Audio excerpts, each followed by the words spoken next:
asking me crazy. If I get a lot of more people asking me, I'ma do a song on stream. You know what I'm saying? But I have no clue. I ain't make music in like October. I ain't make music since October. So I'm kind of rusty. I'm kind of rusty, y'all. I ain't gonna lie yet. The boy might be a little rusty yet.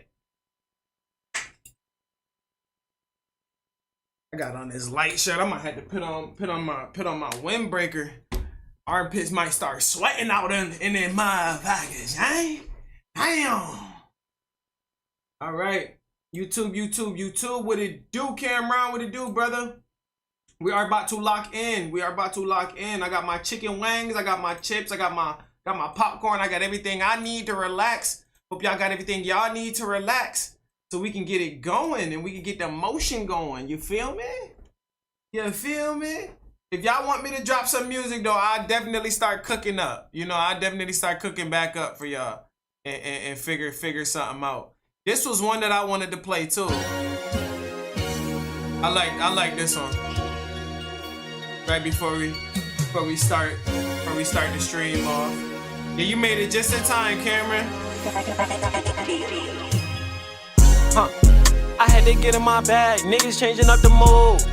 I'm either gonna crash it or focus. Nigga had to just choose. Nigga had to just lose. Now I got something to prove to him. Nigga be taking them risks in life. Now I ain't got nothing to do. I'm just doing what it do. Diamond and rough, sliding in a coupe. I can just change up the mood. I hop in the booth, I'm flowing on the tune.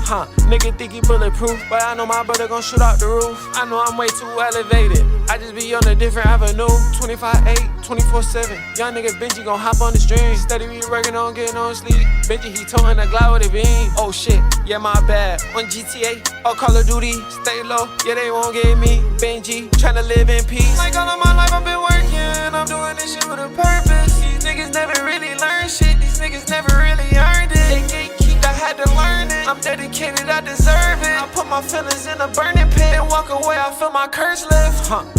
I had to get in my bag, niggas changing up the mood. I'm either gon' crash it or focus. Nigga had to just choose. Nigga had to just lose. Now I got something to prove to him. Nigga be taking them risks in life. Now I ain't got nothing to do. I'm just doing what it do. Diamond and rough, sliding in a coupe. I can just change up the mood. I hop in the booth, I'm flowing on the tune. Nigga think he bulletproof, but I know my brother gon' shoot out the roof. I know I'm way too elevated. I just be on a different avenue. Okay, and I want to make an announcement. We literally just hit 200,000 views in 2 days, guys. 200,000 views. We are about to lock in. I really appreciate everybody's support and everybody's time. I like this beat. You produced these? Is this you spitting? Yeah, that's me rapping. The beat I have not produced. I got my type beats. Got that beat off of YouTube. That thou wow, that 200 thou wow. Appreciate ya, appreciate everybody. Appreciate everybody, man. I appreciate y'all support as well. I couldn't do it without y'all. You feel me? Y'all stay here dedicated and loyal every single day. Every time I'm live, you know, we definitely on our road to 100,000 subscribers as well. Once we hit that, we gonna celebrate. We gonna go crazy. Y'all did the music to start the stream. Appreciate you, Cameron, man. We gonna vamp more up. We definitely gonna get some new music so y'all can be in tune with me. Cause these are from 2025, man. This song I dropped last year, April 24th. I gotta stop playing and I gotta turn my shit up a notch. You know what I'm saying? Definitely gotta turn it up a notch, y'all. I don't know if I should smoke. I don't know if I should eat my wings. I got these Jolly Rancher joints. I don't know if I should clutch on these real quick. It's like it's so many options. It's so many options. I don't know what to do. Yeah, let's do it, family. We gonna get one this month though. After I figure out this merch stuff, I'm just learning how to work the machine and shit like that. So once I figure out how to get that machine out the way, then we gonna bring up some motherfucking merch. I mean, not some merch, some music. Did somebody just drop a dono somewhere? Yes, Sirski. Dung on. Wait, how do you spell your name? Dung on Goddess. Dung on Goddess. W for the sub, Dung on Goddess. That's a funny name. I'm like, yo, how the hell do you pronounce it out loud? You can read it, but pronouncing it is different. Definitely is. Yo, I just rolled up this this Dolce Uva. Just rolled up this joint right here, y'all. We about to get baked. We about to get baked real quick. I'm about to smoke that za a little bit, and then I'm gonna hit my wings afterwards. Tanya, which one you talking about? You talking about the one with the lady? With Kirk Franklin's wife? I mean, Charlie Kirk. I said Kirk Franklin. Charlie Kirk wife? Because I think we watched that yesterday, right? Or is it a new controversy? Let's lock in on this. What do we got here? Cold blue cam. Let's lock in on this cold blue cam, y'all.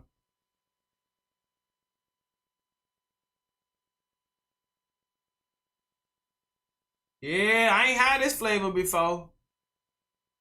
Yeah, I think we seen that yesterday, Tanya. Yeah, Erica, that's the one we seen yesterday when Drewski was dressed up like white chicks. Yeah, we seen that. I think we seen that one yesterday, unless they did another skit that I'm probably missing. If I'm missing one, let me know. If I'm missing it, let me know.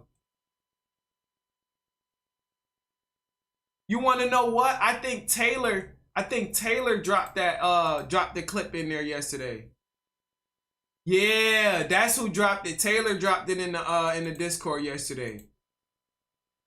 I'm getting the two T's mixed up. Definitely did. Yep, Taylor definitely did drop that.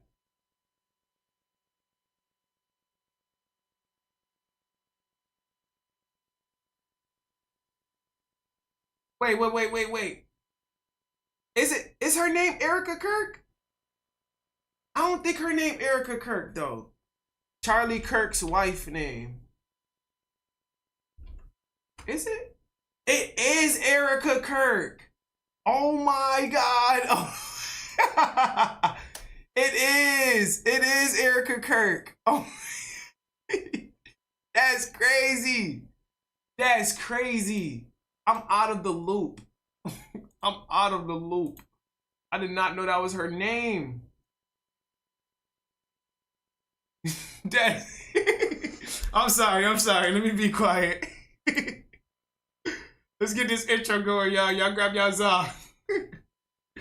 What's going on, YouTube? Welcome to Hip Hop World. It's your boy Poppa Benji. We are back with another visual today. Y'all know these visuals get very critical. Without further ado, God is good and God bless every single one of y'all with the most positivity and prosperity in your aura. Make sure y'all grab some za, some popcorn, whatever y'all need to relax. Take the time out to join that membership and subscribe as well, family. We got a cold blue cam. The routine turned into a complete disaster. Let's get it, man. This is a result of a simple traffic stop, but officers don't yet realize it's only the beginning of what should have been a routine night that will turn far more chaotic. Got that doink. Got that doink in the Got that doinker. At around 7:40 p.m. on May 9th, 2025, a New Berlin police officer notices a red Chevy Equinox repeatedly honking at another car and driving erratically between lanes in an area in Waukesha County, Wisconsin. So you telling me you acting like an asshole while the cop's behind you? AJ, what it do? You telling me you acting like a complete asshole while the police behind you? That gotta be a dick move. But as she initiates a traffic stop, what begins as a routine inquiry will quickly escalate in ways she does not expect. Alley, New Berlin PD. Oh, sorry. Oh, that's okay. It's okay. I love dogs. I don't mind. I think D Green made a video about You it. just smashed that. We can watch it. That's okay. He's a puppy. I get it. Hey, where are you heading to? I'm heading to my brother's house. Came back here to see my mom. Okay, perfect. Well, give me a sec. We'll get you going, okay? And then, yeah, you might need a towel. The suspect is 40-year-old Christopher, and the officer has already noticed incriminating evidence, which he will quickly relay to the backup officer upon his arrival. For now, as she runs Christopher's ID through the system, she receives a message from a colleague advising that she has a prior history with him and that he is known to be a user. Oh my God, we got a primary drug addict. Drug addict. I don't know why they blinked out drug. I think I know. This guy is insanely drunk right now. I was sitting Do on... you have keys at all or not? No, he's cleaning up. So, He's what? he has a dog in his car. Yeah. He's got a closed Smirnoff Ice, and in the excitement, the dog punctured it and spread Smirnoff Ice all over the car. Amazing. So he's cooperative, extremely drunk though, just a heads up. What's up? Nothing. My mom's on her way, like driving right behind us. Oh, yeah, The he's- dog is right behind us. Sorry, I'm That's freaked out. okay. Don't be freaked out. Hey, I'm gonna have you do me a salad though. You're gonna step out with me, okay? And we're gonna... Yeah, cause you're fucking fried, my boy. Come on and step out, family. On her way, like driving right on and behind step us. out. The dog is right behind us. That's okay. Don't be freaked out. Hey, I'm gonna have you do me a salad though. You're gonna step out with me, okay? And we're gonna have a chat. Yeah, no problem. I just don't want to lose these, okay? No problem. Okay, dear. He won't jump out. Can you? No, he won't. Should've just shut walked the door. home, my dude. Yeah, I just don't want him to jump out the window or just try to shut jump the out door. the window again. Yep, Okay, no, you're he's good. Yep, Okay. I'm good. He's good. Any weapons on you? No, Okay. none whatsoever. Do you mind if my partner here searches Okay, you? what it do, No, family? you can go ahead and Okay. Turn around, face your car for me. Yep. Put your hands on your back. Put your hands Hold on your on. back. Yep, behind your back. There you go, bud. Have you ever had contact with the New Bern Police Department before? Yes, I have. When was that? I recognize you. I'm trying to remember how I remember you, but Springdale? It's gonna fizz up. Springdale? You and me? I remember. Okay, I remember now. How much alcohol have you had today? None. None at all? It was just See, bruh, when the officer recognize you, bruh, that's when you know you be doing too much. You just be doing too much, huh? I know I seen you before, huh? I remember. Okay, I remember now. How much alcohol have you had today? none. None at all? Get the fuck out of here. So I'm gonna be running you. I don't know who that is. Don't worry about her. Sorry, my mom is on her way. I know. So what I'm gonna do, just from what I'm picking up and indicators that I observed, I'm gonna be running you through some fields. Okay, I just want to make sure you're safe to drive. Sure. No. Why'd you call your mom already? Because I saw the police lights behind me and I got scared. Okay. I just was worried about the dog. Okay. Well, I'm gonna have you stand up, okay? So that way we can get you all set to go. Okay. So. Yep. I'd rather not take field sobriety. So you're not willing to cooperate with any of my I'm not tests? trying to tell you that I'm not willing to cooperate. You just said you ain't take no drink, so what's the problem with taking the field sobriety test, huh? Okay. Well, I'd like you to try the test because right now I want to give you the benefit of the doubt. I want to give you the best. To try the test? Okay. Yep, the SFSTs. Okay. Any medical conditions I need to be aware of? I don't know what they are specifically, but yes. Yeah? Okay. What do they do? What do they... I couldn't tell you specifically, but yes. Okay. While Christopher appears cooperative and responsive for now, that will quickly change once he notices his mother arriving at the scene. There she is. Bro got a fucking bubble coat with some shorts on, bro. Are you hot or cold? Is you hot or cold, bro? Like, pick a side, my dude. You can't have a bubble coat and the shorts on at the same time. You making me hot. Okay, we'll worry about her in a sec, okay? Yep. I don't want you to be distracted. We're in the middle of an investigation and a traffic stop here, so I just need you to wait in your car, and I'll give you a rundown of everything when it's all over. Okay, right here? Just stay right where you're at, okay? Just Thank in your you. vehicle. Thank you. So can you finish the test with me? No. So you're not willing to continue the I'm not telling you that I'm not willing to continue with anything. Okay, then what are you telling me? You just said you don't want to take the test. You said you rather not. I don't want to argue with you. No, that's okay. Just like a I'm just whole going to ask, kid. are you willing to do my tests? Are you willing to cooperate with that? I like the color of the bubble coat though, the olive green clutch. I ain't Okay. gonna lie. I'm just going to ask, are you willing to do my tests? Are you willing to cooperate with SFSPs? Of course I'm willing to. Okay, can we continue then? I'd rather just go see with just to make sure that she can take my dog Okay, home. so I'm going to tell you right now everything. that's not an option right now. Right now Not my I'm option. conducting an Okay. investigation, okay? Right. Are you willing to perform the test that I'm asking you to perform? Of course. Okay, can we continue those, please? Okay, we Okay, could. can you stand with your feet together for me? My feet are together. Nope, touching, please. I need them touching. I was playing with my dog at the park for the last half hour, and now we're here doing a finger test, and I'm wobbling, you know. Okay, I'm going to have you keep following up, okay? Yes, Can you sir. take your hat off? It might Yes, be easier ma'am. for you. Yes, ma'am. Oh, That's okay, we'll leave it there. I'm going to give you one more I'd option. rather be done right now. Okay, so I'm going to have you turn around. Yep, You are going yep. to be under arrest for OWI. Okay, we can do that. I tried to give you the benefit of the doubt, dude, Yeah, but... yeah, hey, you know, you do what you gotta do.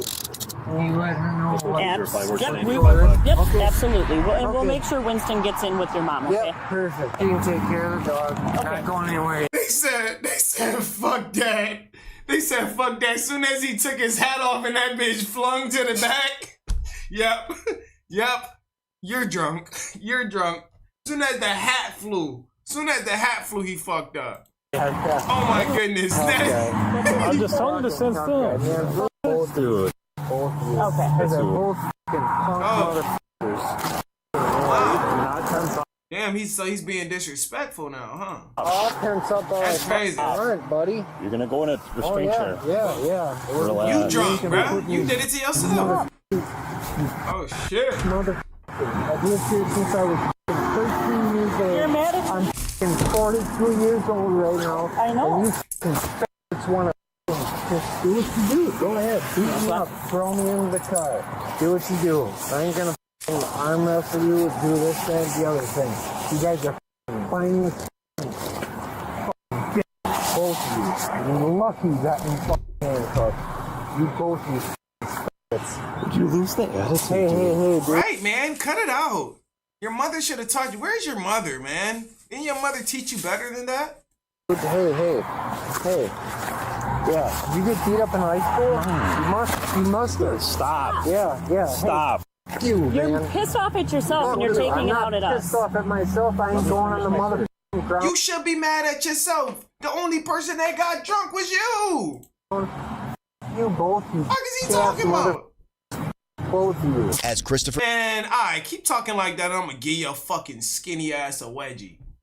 His behavior suddenly turns hostile. Officers don't yet realize this is only the beginning and that the Hostile. situation will escalate in ways they do not see coming. You go f*** yourself. I know where I'm going. Yeah. Hey, firm. That's a different charge. Yep. Hold on. On the ground. Yeah, On the ground. yeah. Put me Right on the now. ground. Put me on the ground. On the ground. Yeah, put me on the ground. You ain't nothing but a fucking punk. You fucking. You ain't nothing but a. Yeah, put your knee on my chest. You got a female helping you? Yeah, put your hand on my arm. You fucking chest mother. Call nigga's a the menace. boys. Call your backup. We just got him in the car and he turned, he spit in my face. I got to spit all over my Hey, bud, Yeah. can you not do that? Hey, buddy. I definitely. Hey, man, Yep. I'm the supervisor, and I can tell. Yeah, he just showed that he's completely hammered. He literally just showed that he completely drunk. You said you had no drinks. Or it's either you drunk or you just slow as hell, or you got anger management problems. Like, You obviously, see you're my upset. cuffs? Slow as I fuck. do. See my cuffs? But- See these two fucking Taylor, what it I see do? them. smashing me now? But hey, this is what it is, man. You see, I know. why don't you look to your right? You're gonna. Yeah, there's a 67-year-old woman, and then there's that- my fucking dog right there. That's fine, man. Yeah, Embarrassing your mom. Chair. Are you gonna go along with the program? you. You're gonna end up in a chair, and that's Yeah, not so I know good what with the you. chair looks like. All right, I'm not well- worried about it. All right, that's where you're going. Very good. Yep. Grab me a spit hood and hobble leg iron. Top. Yeah, grab my ankles. Cuff them. Spit Do it, hood. tough guy. Yeah. Can you grab a spit hood, pal? Cuff them up, I don't know tough if you guy. grab the one. We need one. You don't need one. You spit in my face. Yeah, but we you do need fool. one. Act like an I'll treat you like one. Yeah, punch my fucking arm. How long did you serve? I served 3.5 years. You want me to get your mom over here and tell me to Hey, I did 9 if you want to compare it. Sucker. Hey, you. Yeah. How about that? Yeah, yeah. You guys like Stop. Yeah, slap my face again. Do not Good. spit. Get that on video. Yeah, grab my neck, you fucking pussy. You ass motherfucker. Yep, good, do that. Mom's in the car, she's decent. It's like when somebody, it's like when you hear somebody about to spit, it's like, ugh, bruh.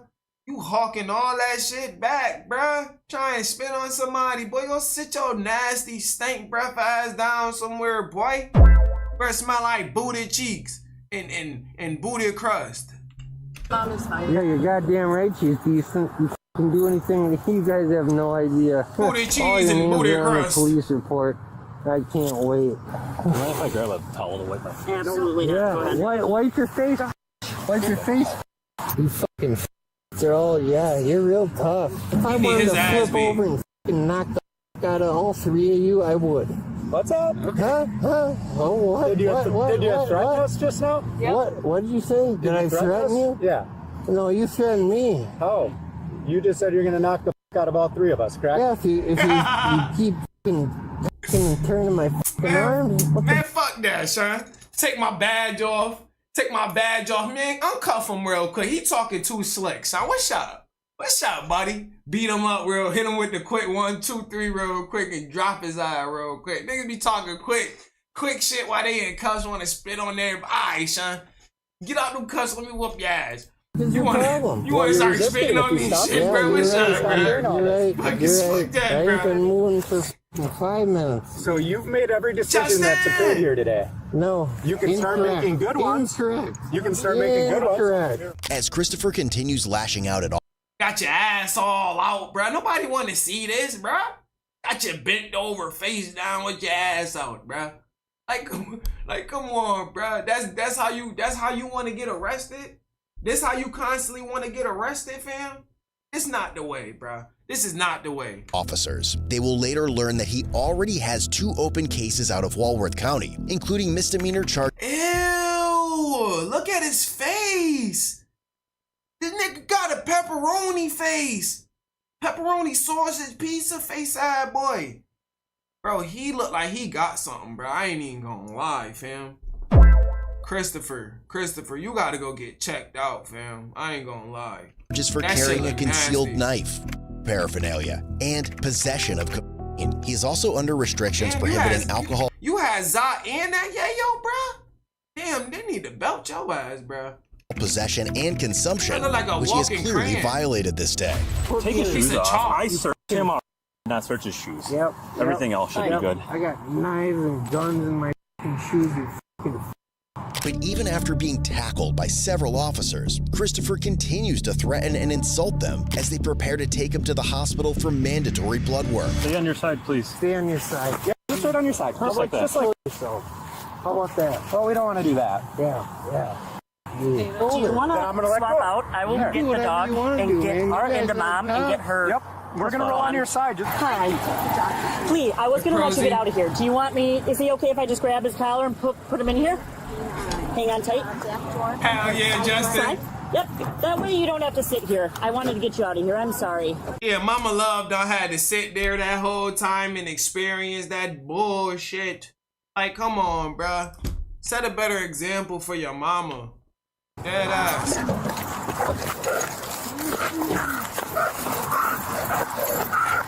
Go on. Go, Grandma. Good boy. Can I ask, What's that? was there a leash in the car? I can look. Where she put my wings up? Yeah, spit mask. Oh, yeah, you're getting really hurt. you understand when you spit into that. The New Berlin police. Yeah. Have you ever worked in Milwaukee? Have you ever been on 3rd Street and fucking North? Have you ever done anything in your fucking life? You understand when you. actually help the fucking Have you ever done anything in your life? Okay, Terminator. community? Bit in that, it goes back. I got and some honey ghost wings. Just don't talk. Well, I mean, like you, I did I'm do. about to go do 10 years in my fucking Indian prison, so just don't fucking talk. Yeah. Well, I did 9 years in the army. Since you wanted to talk service. You All right. stop talking to me. You. All right. Although usually the guys that run their mouth most about their service are the ones that didn't do shit at all. Yep. Damn! Officer coming in with them low blows. Yep. In my Officer, that was under the belt, man. experience. Yeah, Officer, that was under the belt. And you have none. Well, I just told you my experience. Yeah, it's my first time. This shit Boy, good. look me up. I did look you up. You useless. You're nobody. We did look you up. You're nobody. Yeah, 6 prize. 6 prize. 6 prize. Wow. Yeah, you did a real good job. Dog and mom are gone. Oh, God, you guys worked so hard. You just did. All right. You want to stand up for me? I had just ordered these before the stream, y'all. Bring your knee up. Roll onto this. Bring this knee up. And then roll onto it. And up. Yeah, tat his fucking forehead. Don't ban from purchasing alcohol. So Don't roll. serve There you go. alcohol. Good. I'll walk right over there. Especially where I'm supposed to walk. The snooze clip. Yeah, I ain't eat all day, man. Yeah, fix it. Thank you, sir. Push your hands down a little bit. Yep. Waist first. There's a hole right there. Waist first. Send the cops know you still nobody. Damn. Down. Okay. I got these weak arms. They don't pull that hard. Yeah. We're gonna have to go to the hospital either. Damn, bro, what's up with the homophobic slurs, bro? Nope, they ain't gonna like you at the LG. I don't even know how. I ain't know how to say it. So because it's 7 offense, should we just go out to Waukesha Hospital, WMH? Go ahead. Yeah, shut the one of you. Oh my God! Where's his mother, man? Come slap this little man. I actually agree with you here. Yep. All right, here we go. Going up. Drive me to jail. Kelly ho. When y'all eat y'all chicken wings, do y'all clear the shit? Do y'all clear everything off the chicken bone? Officers conducted a thorough search of the car, but found no other suspicious items apart from the alcohol bottles inside. And while the initial scene appears to calm down, more is in store for officers at the hospital and during transport to jail, as Christopher is not done with them Gristle yet. and all. Thought I was the only You want to one. go in a whole room or an actual room? Okay. So the other officer, Officer Halliday, is working on a search warrant. Lead a grizzle. Search warrant for. Yep. Take your Oh, Erica, you wasting food. blood. Halliday's working on a search warrant. What is the search warrant for? Search warrant for. Yep. Take your blood. Why can't I just consent to that? You can consent, but she read. Just consent to that. She read you the informing the accused, and you said no. Right. So that's why she's filling out the Okay. search warrant. Can we just consent to that, or? I can go talk to her. I think she's almost done with it. Yeah. I mean, she can. I mean, you can tell her that. Regardless, well, Yeah, it won't matter. I can't judge that, but she'll be here shortly, so it sounds like it was authorized. So we're all good. You're all good. I waste no meat on We're all good with soda. moving forward in this process, is what I'm saying. Definitely not. I got a spit mask over my face. Well, I got goddamn ankles. I got your spit all over my face. Oof. So, yeah. Yeah, it's a hard one. I want Like a dog when it comes to these cop, wings. But Yeah. I apologize, but I meant it. I don't know how I should take that. I don't know if I should say thank you or not. Take it however you want to take it. In prison for the next 5 to. He just think he's so badass. Like, bro, I just throw my chicken bone at your head, bro. You ain't gonna throw my chicken bone at your head, right?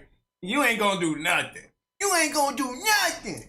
You feel me? He one of them people who get drunk and think he Mr. Tough Guy till he get knocked the fuck out and still get drunk and think he tough. 7 years. That's crazy. So I understand you're frustrated, but doing stuff like that's not gonna make it any better. yeah. After I got number 6, the judge said if you get number 7, you're gonna be. You got beer muscles. I'm gonna make sure of it. But I read the statute and everything. Yeah, I'm doing every day of 10 years now. Sitting in this chair. You He think eat that chicken bone, he a freaky ass motherfucker. Or if this gets a little bit loose, I can just grab this over here or something. It don't matter. I'm 10 years for having a beer and taking a drive. God damn it. Damn, this nigga just confessed into drinking and driving. For having a beer and taking a drive. God damn it. Okay, let's do this one. Okay, so Chris, Having a beer Yeah. and just taking a heads up, drive. a judge did authorize a warrant for your blood, okay? Fantastic. Ultimately, Christopher was charged with felony operating while intoxicated. 7th offense. Discharging His face make me not want to finish my wings. Like, my nigga, you gotta get some acne cream for that shit, bro. bodily fluids at an officer. Battery Face look like a sponge. Just look like he got mad dents within his face. threat to an officer. Operating with prohibited alcohol content. Misdemeanor. Operating while revoked. Resisting obstructing an officer.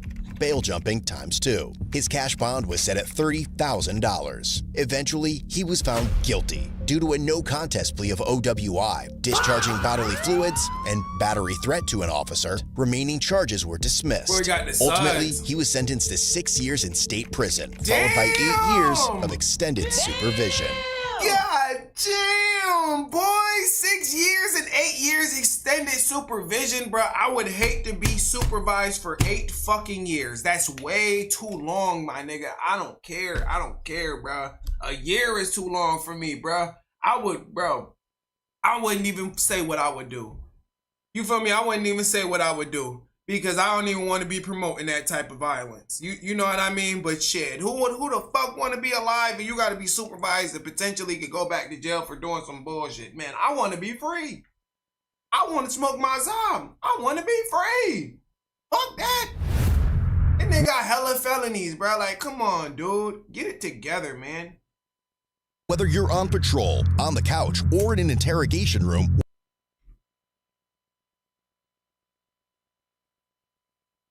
Yeah, give him the Patrick treatment. Fuck him. 40 years old. Can you wait for my mommy? 40-year-old man waiting for his mommy. I wish I had my mom. I swear. Mommy, come help me. Another DUI at 42 years old. This is truly the epitome of a hopeless loser. No za is the crime for me. Yes, no za is the crime for me. No freedom is definitely a crime. You know what I mean? Once you lose your right, you're fucked. Get a good attorney. I'll see you in court. I know that's right, Justin. Hell yeah. What the fuck is this? Is this freaky thing the cop? Yeah, this shit wild. Yeah, I'm telling you, man. Make za legal. Make za legal, man.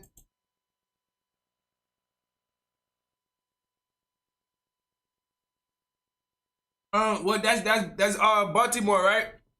That's Baltimore.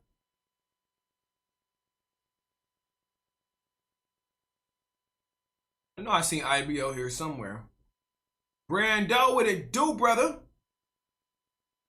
Yeah, man. I'm about to grind up some za so I can get me one of them bond rips. Let me see which bond rip I want to get going. These honey ghost wings type hitting, I ain't gonna lie. Now I know what you mean, brother, man. I feel you. I know what you mean, brother. Hell yeah. Yeah, boy. I know it tastes so good. Like, yo, the only one time I had ghost wings was from Popeyes. These are ghost wings from the distillery. If anybody got a distillery from where they at, these my wings right now, y'all. Hope I ain't making nobody hungry. These my wings right now. You feel me? Them bitches buy shit, boy. I ain't even gonna lie. You ain't bitches buy shit, boy. Yeah, I had to hold it at a certain angle so I don't drop the wings, bro. You know you drop the wings, this shit is crazy. What you just miss? You missed the crash out. You ain't missed nothing too crazy. We got this Midwest safety next, brother. You right on time, basically. You know? Do we have a Dr. Insanity today? Wow, wow. Why is it an hour and 30 minutes long? Damn, y'all. Damn, y'all. This shit is an hour and 30 minutes long, y'all.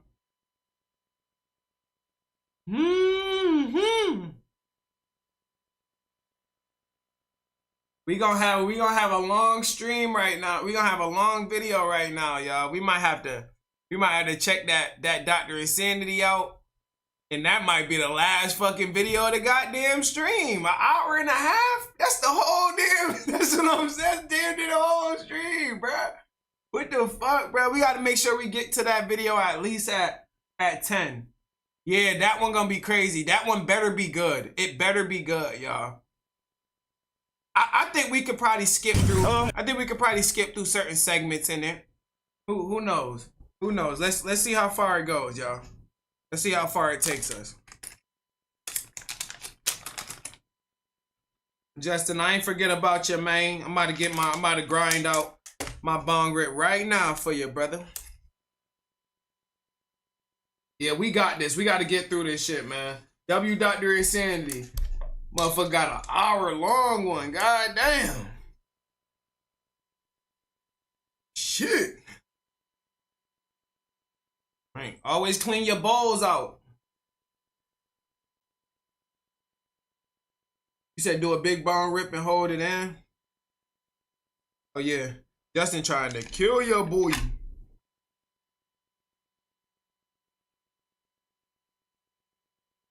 They do it. I clean mine all the time. Let's get it, y'all.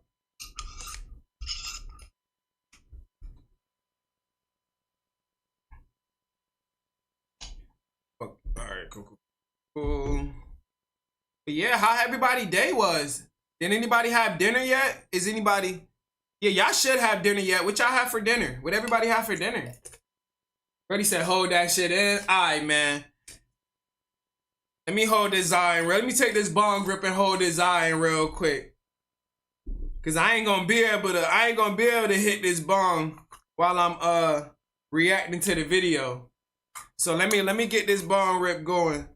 This Dolce de Uva, whatever this shit called. A little pasta dish, man. Air. You gotta fill your stomach up. I haven't eaten all day, but that's understandable. I ain't eat since breakfast, y'all. It's almost 12 p.m. here in Australia. Australia, what the hell?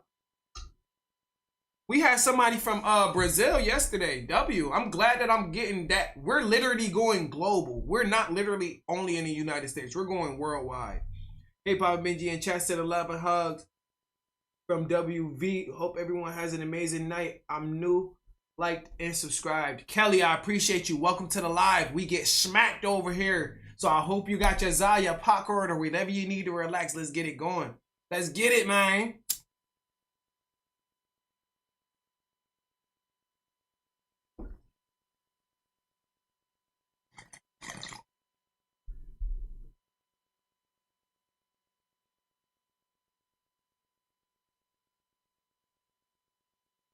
You hold it in a lot. That shit ain't. Oh shit. Hold on.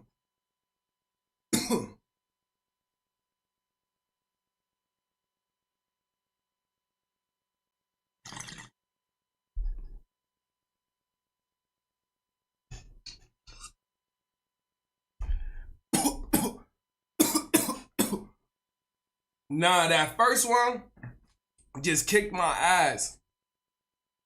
That first one just kicked my ass. Hold the fuck up.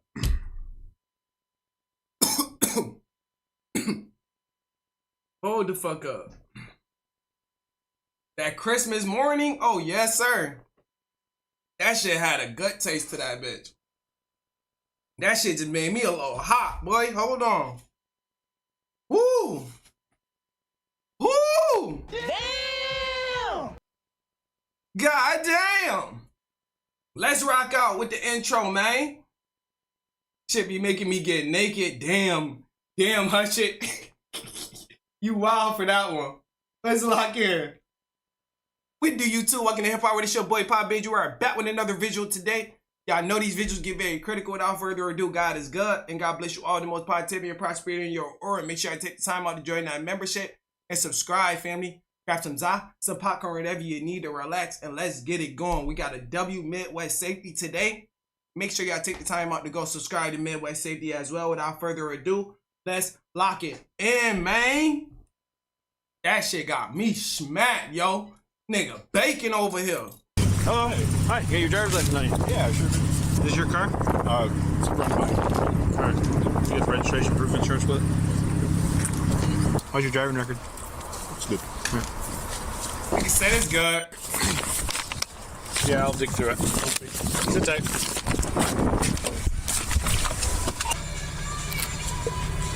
Brake lights. He's driving. What? 35. He's taking off from me. We're going through the lot now. Already? Damn. Marshall's lot for a blue outlook. Center from the answer 935 Marshall's lot for a blue outlook. On Grand River going north. Grand River going north. I'm gonna take note of it. Take note of it, Taylor. I got you. 31, you're coming away northbound, 66 miles an hour. Medium traffic. That dog got me feeling good. 66 miles an hour, medium traffic.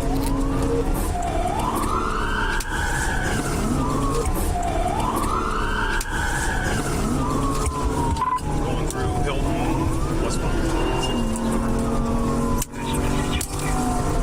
Hilton, westbound 60.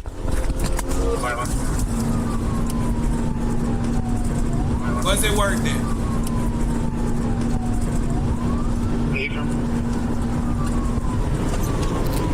Yeah, they going 104? Passing Hubert. 110? Light traffic. 4733, I'm in front of all breeds. I got stop 6. My car's in the middle lane. W follow Igor? Yeah, we're coming up to you. Brody literally just was like, yo, it's good, and drove off. You feel me though? Like what the fuck just happened, bro? Now, I want to know if he actually got warrants, right? I want to know if he actually got warrants and why did he flee? You get what I'm saying? W spooky. Left lane. I got stop 6 in the middle lane right now. Going on oncoming traffic. He's gonna miss them. Negative on stops. They said that's the dumbest way to avoid stop stick shit. Not to me. 6 coming through. Off the Latson. Gonna be going south of Latson. Probably 96. Back to Lansing where he's from. 6 for a pit. WE46. Information available. Alright, we're still on south of Latson. Clear southbound Latson, pit approved. Nah, I'm talking about the E46, the scheduled 1 game. I'm talking about that. Filling at Grand Oak, continuing straight. We're at 96. Ramping on. Westbound. Hi, westbound 96. Ramping up. Try to run me off the road, Central. Try to run me off the road. Clear trying to run off the road.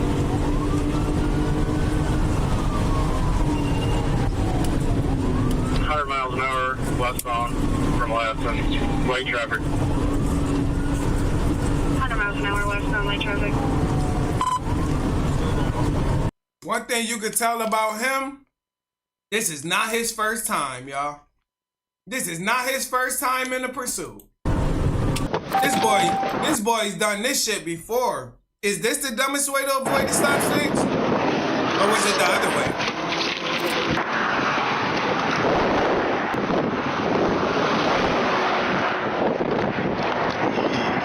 K92, I'm behind them. Just advising. Solid road exit's gonna have stop sticks split up right after. Alright, we're through Chilson. Omaha. Swim Basin. 103. Light traffic. He definitely crashing out. To the west in the left lane. Looks like light traffic. 107. Westbound left lane, light traffic, 107. We're gonna get another one going, Justin.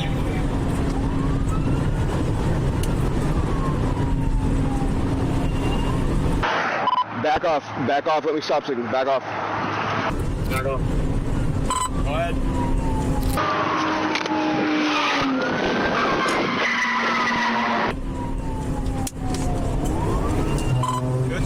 Good spike, spinning, and wrecked out. Damn! Wrecked out. Damn!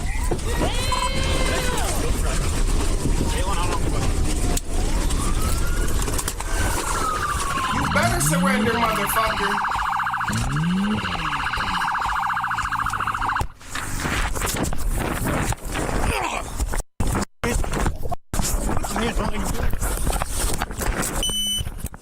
Put your hands behind your back. You're gonna get tased. You're gonna get tased. Give me a minute. You're gonna get tased. Put your hands behind your back. Put your hands behind your back. Put your hands behind your back. Do it now.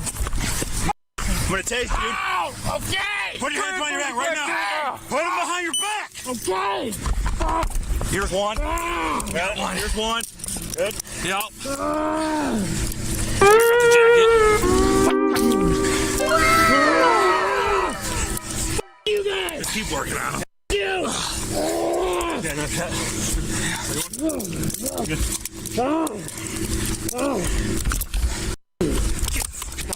yeah, he's cuffed. Motherfucker, just stop. Just stop. Stop resisting. Just stop resisting, bro. You did enough already, bro. Just stop. You failed the mission, bro. Mission failed. Just go do that time real quick, bro. Brody look like a seal. Beer gut. Quit moving, dude. Brody mad as hell he got caught. Fuck yeah! Fuck yeah! You in custody. EMS, please. Let's just hang out here for a minute. Yep. Good work. Nice. This suspect was charged with aggravated fleeing, eluding over 100 miles per hour, reckless endangerment, and 2 body cams in 1 video? Wow, y'all. This is good. resisting obstructing. He is presumed innocent unless proven guilty in a court of law. This next case shows yet another suspect fleeing from police, resulting in a crash. Except this time, the officer pursuing gets involved in the crash as well. It sounds like somebody with rabies. Driving eastbound Dean Street. It's a gray Ford Explorer Escape.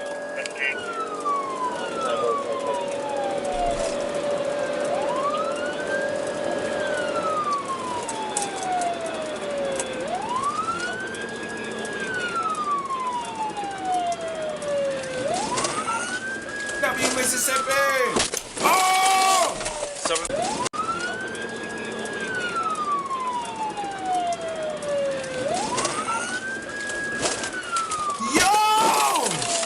757-1050. I've been involved. 757-1050. I've been involved. W Mississippi, but we gotta run that back. W Mississippi, what the hell just happened? He just crashed, and did he not see him crash?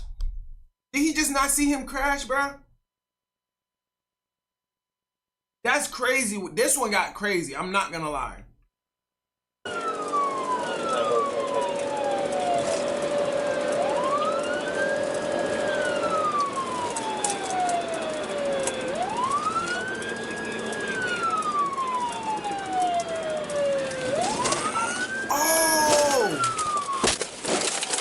Oh, 757-1050. I've been involved.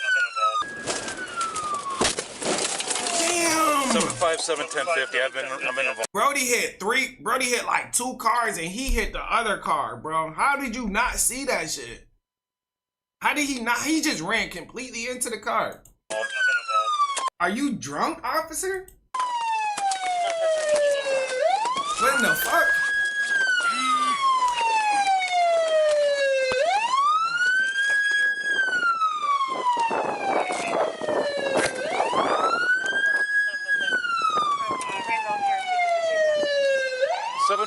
I need a dog. He escaped. I am at State Street and Dean Street.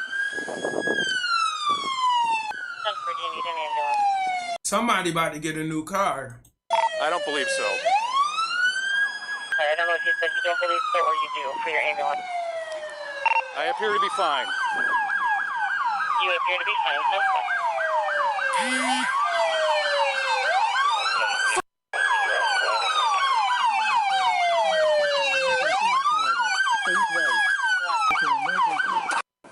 God damn it.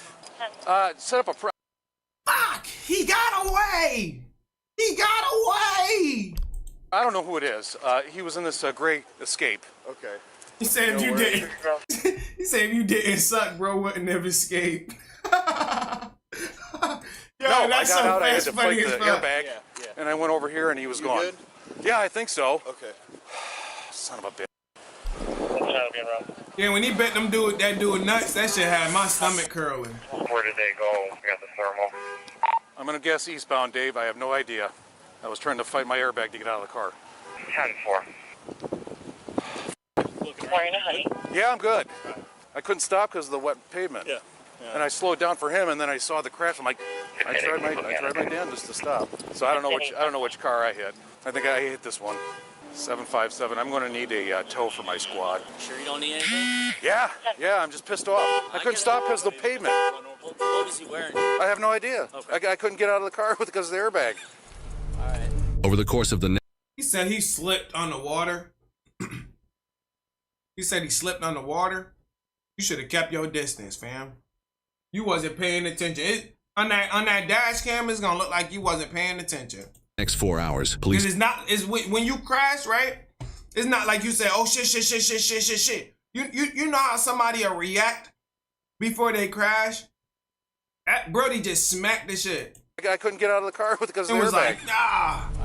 Over the course of the next 4 hours, police are able to track the suspect down to a gas station where he's currently hiding in the bathroom. With the help of a K9 unit, officers attempt to apprehend the suspect. Come out! Come out! Come out! W. Come Poland. out! Come out! Put your hands up!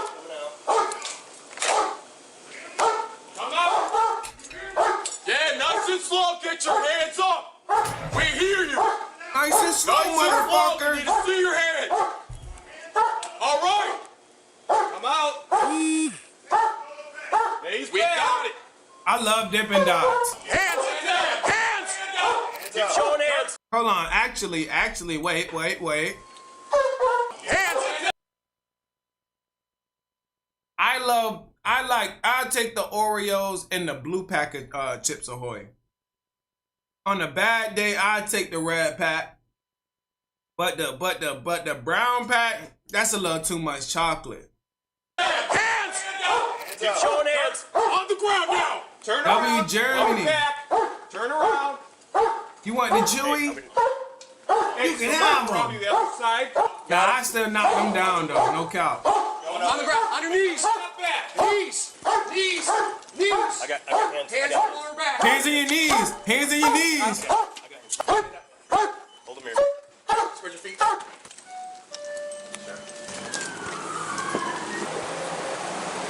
Hands on your knees. Hands on your knees. This suspect, Quinnell, was charged with 2 counts of aggravated fleeing exceeding 21 miles an hour over the speed limit, aggravated fleeing causing over $300 in property damage, 3 counts of aggravated fleeing, and eluding disobeying 2 or more traffic devices, speeding 35. Damn, you like the chunky ones? She said, Mad Hatter said, Mad Hatter said, chunky texture by far the best out there. Really? I take the blue pack. No cap. Don't get me wrong. I eat all them packs though. But which one I buy on a daily basis is the blue pack.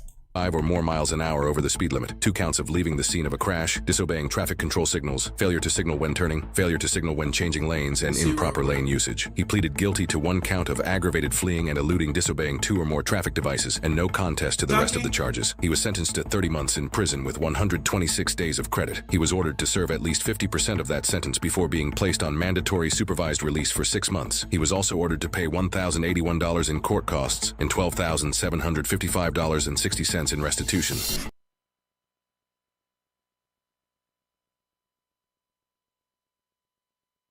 Yeah, W dunking them in some milk. No cap. I love my cookies with some milk, man. Got them joints in some milk real quick and ooh, them joints real good. Nah, y'all might be on to something though. I think Chunky do got different flavors. I do like the Reese's one. I like the Reese's one too. See, y'all got me talking about cookies and stuff. Let's lock in real quick. The chat said the first chase was intense. The cop could drive. He was on that guy like glue. Then those stop sticks, that great teamwork and great training. Yeah, the second clip was kind of crazy as fuck. The first clip, was a little bit clutch. Brody crashed out for no reason. He drove off for no reason. You ain't have to drive off. But that first one was good, and the second one was good as fuck as well. I ain't gonna lie. Big W is the Midwest safety as well. The dumbest way to avoid stop sticks, man. Let's lock Eva in, man. Appreciate y'all.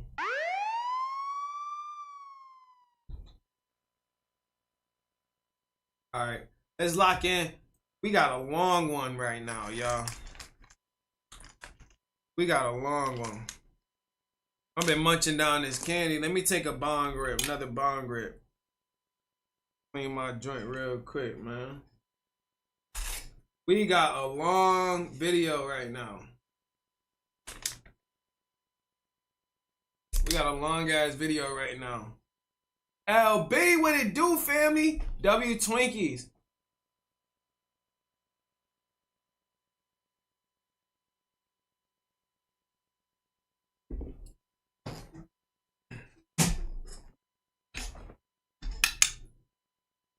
Alright, man. Let's see. See what we can do. See what we can do. I can't make no promises, Justin. See what we can do, man. W, Dr. Insanity. We gonna be here for a little minute, man. We got an hour and a half here. God damn. But we gonna get through this hour and a half. W bong rip.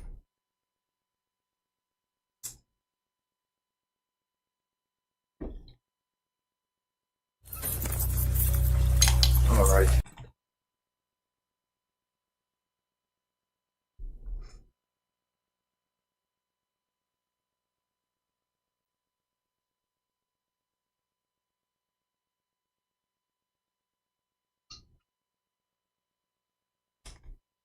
Nah, this shit punching though.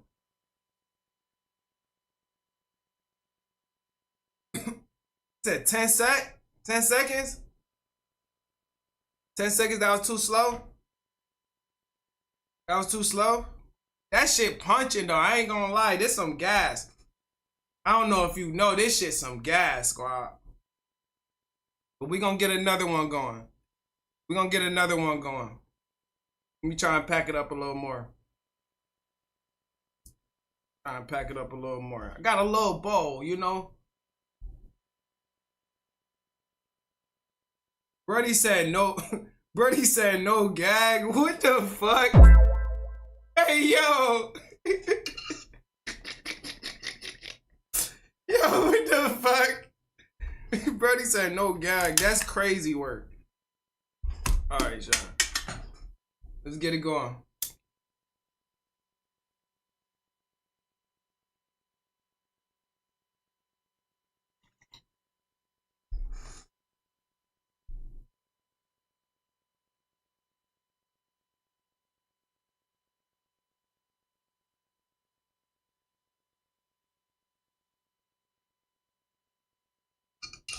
That was a little pause right there.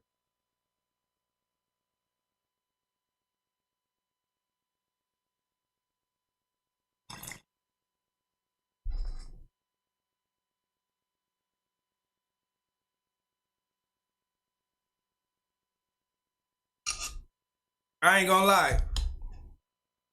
I might be a rookie. I might be a motherfucking rookie.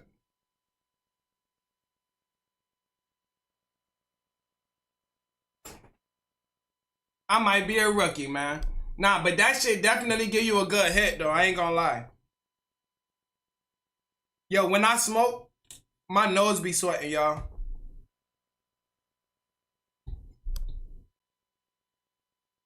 Yeah, I'm a rookie, man. Especially with the bar rips. I can smoke my eyes away with the spliffs in the za. You feel me? But once it comes to the bong rips, I gotta be a little more, you feel me, in tune with that. But I'm getting my bong rips off, you feel me? I'm getting my long drink.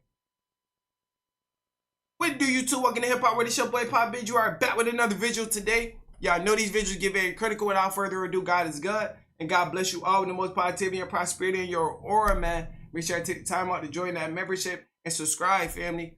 Got some Zasan pocket, whatever you need to relax, and let's get it going. We got a Dr. Insanity today. Make sure I go tap in and subscribe to Dr. Insanity.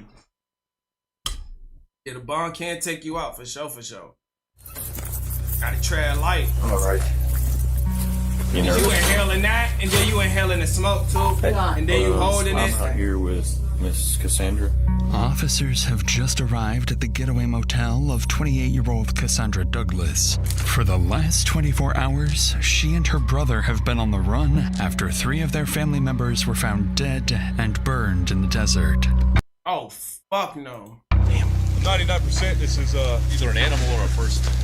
That looks like a human, dude.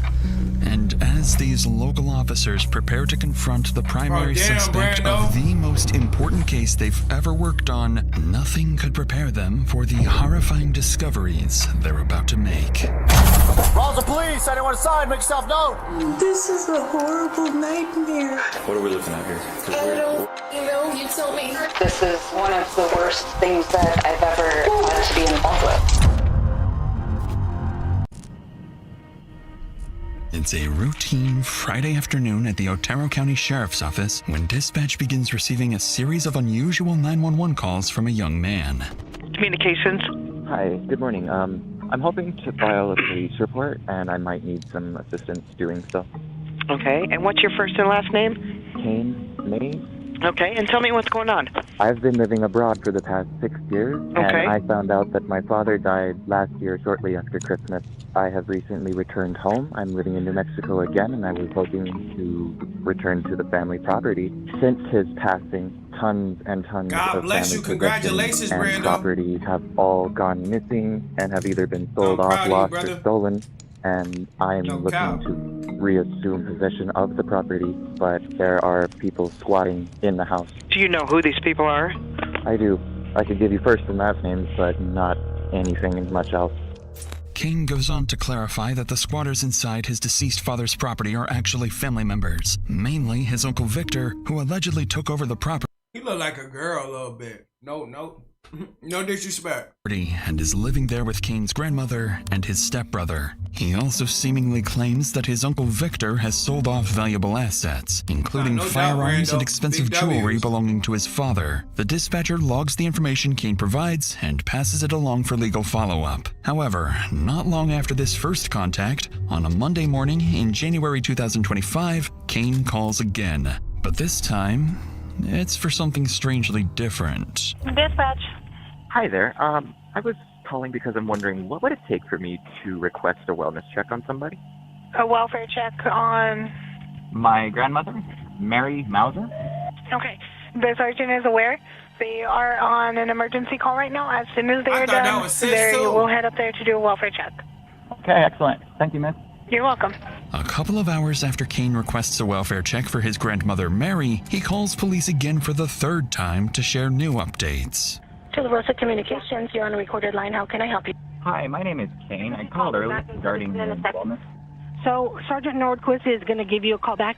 They have not responded there yet because they've been tied up with a warrant service where the person doesn't want to come out. No, that's okay. We stopped by on our way down and everything is locked up tight. That's why I was returning your call, because you said that I should call you back. All right. And like if they're tied up with an emergency. Yeah, dispatch sound like she got a fucking attitude. Why dispatchers be sounding like they got fucking attitudes in there though? All he trying to do is get a welfare check on his peoples because he don't know what's going on. You feel me though? You feel me though? Like just chill, dispatch. You said call back. He calling back. Yes, sir. We got to worry about the officers and make sure. Yes. Thank you so much for understanding. I will let the sergeant know then. But he sound like she too thirsty to get off the phone. Do your job. Following this latest call from Kane, the welfare check is officially canceled, and officers are no longer dispatched to the property. At this point, What? Okay, I will let the sergeant know then. Following this latest call from Kane, the welfare check is officially canceled, and officers are no longer dispatched to the property. What he said? At this point, the dispatcher has no reason to suspect anything other than some kind of family dispute, and the situation appears to have resolved itself for now. In reality, something far more calculated is already in motion, and the family involved will soon be implicated in a scheme that will lead detectives down one of the most twisted murder plots they've ever handled. That car is That on fire. same Monday, a few hours after Kane's 911 calls, a man arrives at the police station in the afternoon with an oddly timed request. Hello, sir. Hey, how you doing? Doing well. Sergeant Norquist. Mike Blitz. Mike, it's nice to meet you. How can I help you today? Okay, well, my brother-in-law helps us take care of my mother-in-law. Okay. And he normally is very conscientious about showing up when he says he's going to show up No, it's a fly in here. What the fuck? and everything. Yeah. And we have to, we schedule him. We've been taking care of my mother-in-law for Is 7 it? years. Okay. And she's 93 years old. Just hit So me in my anyway, face. we normally communicate quite a bit during the week and stuff, So, are you wanting to check on him or your mother-in-law? No, on him. He lives on Nogal. Yes, yes. And somebody had called earlier. We were out busy, but someone had called in for a welfare check, but they canceled us prior to us getting up there because they said whoever it was, I can go look and find the name. They said that house was locked up tight and nobody was up there. The person Sergeant Nordquist is referring to is Mike's nephew-in-law, Kane Mays, and it appears that both Mike and Kane are concerned about family members. Though the family dynamics are becoming tricky to keep up with for the sergeant, Mike is about to make one thing about Kane crystal clear. Do you know what Kane Mays? Yeah, I didn't know. That's part of the problem. Okay, so what's the problem there? Okay, well, I think he's trying to keep us from going over. Look, the house is owned by his father. Yeah, well, the owner of the house, okay. Oh, Pops look like Hulk Hogan. Okay, was Frank Beret, and he's deceased. Frank is deceased. Yeah. Victor, yeah, rest in peace. His brother was living with him along with Kane's grandmother and his stepbrother, Killian. As Mike continues explaining the complex family dynamics to the sergeant, one thing becomes clear. 3 people are missing, all close relatives of Mike and Kane. But before Mike leaves, there's something serious he needs to warn the sergeant about. I'm gonna get one of my deputies and we're gonna go out to the address and see what we can see. See if we can find something. Okay, let me give you some heads up. His dad had a lot of guns, Frank, before he died, and he taught Kane how to shoot. And when Kane came the other day, I didn't finish my story. Huh? When I pulled up there, okay, and I hollered out the window for Vic because the gate was closed, right? Yeah. Okay. And then a person comes to where I can see about this much of him, right? Up there. And I go, hey, Vic! And he goes, no, it's me, Kane. When he walks down to me, he's packed. He's armed. Really? I says, well, have you seen Victor? He says, no, nobody's up here. Okay. Really? So I think if I were you, I'd go up there with more than 2 guys. Because I think he knows how to shoot. And I don't know if there were any rifles and stuff like that where he could be, anyway. So I had his phone. What y'all feel like? What y'all feeling like right now? Y'all feeling like he's on the good side and Kane is on the bad side? Or do y'all feel like Kane is trying to really get help? What y'all feel like? Let's all put on our investigator caps and let's figure this out. Kane did it. Kane did it. Fuck it. But then after I had his phone, guilty. he had my phone where he started texting. Your grandmother's missing. Your uncle's missing. Your stepbrother's missing, right? And this is what he's talking to me about. Gotta hear a little bit more. He's a pathological liar. I think he's up to no good. I really do. You guys gotta be really careful. He said he just got off the line with Sergeant Nordquist or North. He never called us. We never contacted him. It's becoming clear to the sergeant that something is off. Sensing this won't be a routine welfare check, Sergeant Nordquist takes note of Mike's concerns and prepares to head out to the house.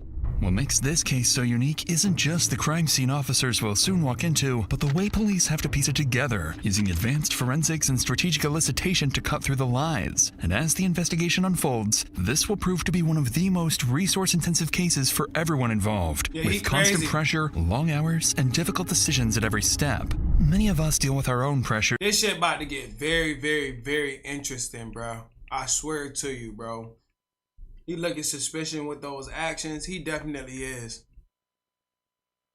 That don't make no sense, Kane. You gotta explain yourself, my boy. You gotta explain yourself. He looking like one of them people off them horror movies. Sergeant Nordquist and a group of officers head to the property to conduct a welfare check. Based on Mike's previous concerns, officers approach the house cautiously in case they encounter Kane. I got an open door.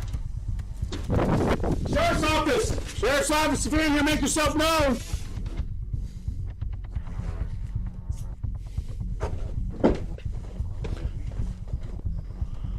Sheriff's office! The clean house. Stay here with Sarge. Stay here with Sarge. Clean house, though. Got you.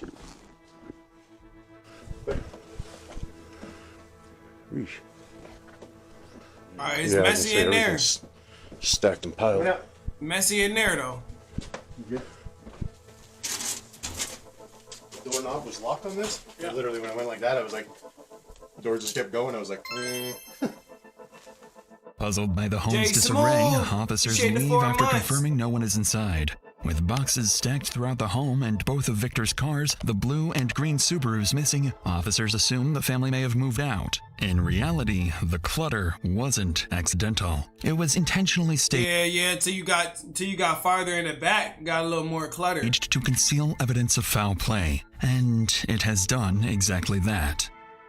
None of that is apparent now, so Sergeant Nordquist calls Mike on the phone to update him on the situation. This is where the two men will slowly start to pick up on just how sketchy this whole ordeal is. Oh, sir. So we went up to that address. So we cleared the residence. There was nobody inside. There's no vehicles matching the descriptions of the Subarus you gave on the property. So, but there was no signs of a struggle, no signs of any foul play that we could determine. There were some boxes that appeared to be like being packed up. But other than that, that's all we got. The thing is, all 3 people are missing that were staying there at the house. But definitely the king is the kicker that, he's the one that did all that. He called, got your name, and then he was able to send me that text saying that he spoke to you. Yeah. And then he called back later and canceled the deal, right? Yes, sir. And on the face of it, it looks super sketchy, but there was no indication that we could see of any foul play or a struggle or anything. Struggle, yes, sir. As the sergeant tries to reassure Mike, even he begins to wonder, or is Kane just that good?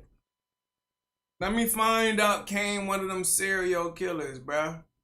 Let me find out, Kane. If the scene is hiding more than it appears. Tried to put you under the ground, huh? A few hours later that afternoon, Go ahead and throw him under the jail, huh? Nordquist returns to the station and calls Kane, trying to understand why he canceled the welfare check and why, most strangely, no one was inside the house. Right, Brody, where you at, bruh? Where you at? Because you making false allegations, man. Where you at, man? Hi, this is Sergeant Nordquist at the Sheriff's Office. Is this Mr. Mays? Yes, sir. How are you? The reason why I'm calling is in regards... earlier this morning, you had contacted our office to do a welfare check on a family member. That's correct. Who is that family member to you? It's my grandmother. Your grandmother? Who lives up there with your grandmother at the 121 No-Go? That would be an uncle of mine and my brother. Do you have any information on them attempting to move anywhere? I was told that my brother and my grandmother are planning to move soon. So the reason why I'm calling is we went up to that address because Mr. Belletti stopped by. Yeah, he was the one who recommended that we give you guys a call. He seemed pretty upset. He was looking for Vic. So we went inside the residence to make sure that nobody was hurt or injured. Nothing was broken into. We didn't see any signs of struggle or any signs of foul play. Did you text Mr. Belletti at all today? I mentioned that we stopped by and I had given you guys a call and everything was okay. Who told you that everything was okay? Dispatch coordinator. I don't remember her name. Because the information that I got was that you called back and said you went up there and everything was okay. Correct. Now, what was in that text message to Mr. Belletti? That's what I'm confused with. I let him know that I had tried to call you, and the dispatch officer said that you were tied up with, it sounded like a pretty hostile situation. The way the text message reads was that you had made contact with me, and I know for sure, and you know for sure that didn't happen, so that way it looked kind of weird. Naturally, Nordquist doesn't know what to make of Kane's message to Mike, in which he seems to falsely claim to have spoken with the sergeant. Suspecting Kane is hiding something, Nordquist ends the call and immediately requests a search warrant for a second search of the house. While they wait for the warrant to be processed, all police can do now is hope the missing trio turns up safe.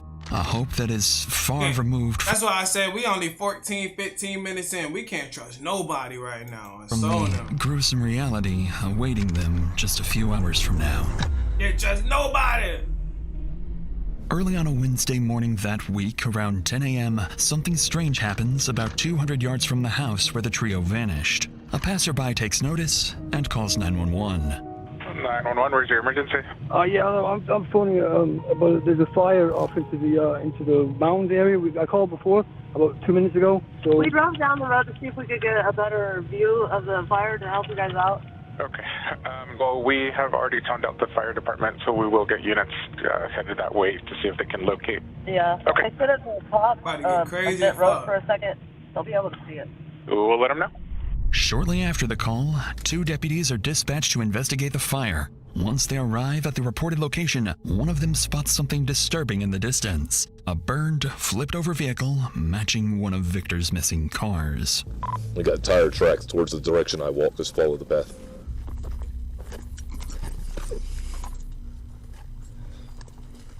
Shit, we trying to figure it out right now. I got the vehicle. It's smoking. I got a couple sets of shoe impressions, tire tracks, all that. 99% sure there was a cage and a spinal cord in here, in this vehicle. Yeah, given the circumstances, right there be about it. He said, what the fuck? That sounds like some crazy shit right there. I'm not gonna lie. Right in here. That sounds like something crazy. Yeah. That looks like a human, dude. Wow. These things burn hot. Yeah. Well, hopefully Slater's and his team's on the way. As officers look inside the car, they can see what appears to be the burned remains of 3 people, too badly damaged by the fire to identify them at the scene. Suspecting a homicide, they call in Sergeant Nordquist, and it wouldn't take long for him to connect the dots. Dude, this might be all 3 in one spot. Ain't that a motherfucker, huh? That's crazy, bruh. We blaming that shit on Kane. This might be a Subaru that's it's a vehicle that they haven't accounted for yet. Look right here. Nah, bro. Oh, for sure. You see it? Yeah. It's like, do you see a soul anywhere? Good looking in here. Just given the circumstances, this actually might be one of the missing people. What's that right there? I was looking at that too. Oh, yeah. That's a skull cap right there. Yeah. Yep. It's by one of our missing people, the missing vehicle. From up here? Definitely did. Yeah, I guess They Brad definitely did, suspects some guy named Kane killed most of his relatives that live here. And this vehicle, I think, is a Subaru. Looks like This is really fresh, dude. There's more over here. He had to put that himself, because it would have caught this whole place on fire. What officers are beginning to suspect is horrifying. Not only do the burned remains likely belong to the 3 missing individuals, but given how recent the fire is, the person responsible may have burned the bodies just hours ago and could still be within reach of police. So, once the scene is secured and the bodies are sent for autopsy, a nation- Yeah, and three bodies. We got 3 bodies, a skull, and a spinal cord. wide bolo is issued for Kane Mays. Although police now believe they know what happened and who's responsible, they have no idea just how far beyond Kane this plot goes. Hold on. Kane look evil. And who's responsible, they have no idea just Kane looking evil right now. Looking a little evil, huh? how far beyond Kane this plot goes. There are more players involved, more targets, and a multi-state homicide case that will exhaust every resource police have. We gotta find him. We're afraid of him. There was one time I should have died. Probably should be dead twice. And he was so aggressive. I thought we were gonna die. I thought he was gonna shoot us on the property. Oh yeah, that's some crash out shit right there. Not acceptable, bro. Bro, trying to be a fake. He trying to be a demon. More than 24 hours after the fire, officers remain unable to find or contact Kane, raising concerns that he may be on the run. But this is when the initial autopsy results come in, confirming what officers had feared all along. The burned victims are Kane's close relatives, his uncle, Victor Perea, his grandmother, Mary Mouser, and his stepbrother, Killian Mays. Beyond confirming their identities, the autopsy offers... You said so he terrorizing people around him like Michael Myers? It seems like it. It seems like it. We about to see the autopsy and see what's up. Stepbrother, Michael Myers wasn't setting people's cars on fire though. Killian Mays. Beyond confirming their identities, the autopsy offers little actionable insight. At least one victim had a confirmed gunshot wound to the head, but the other remains were too severely burned to identify all injuries. Investigators surmised that the victims were likely incapacitated well before the fire was set.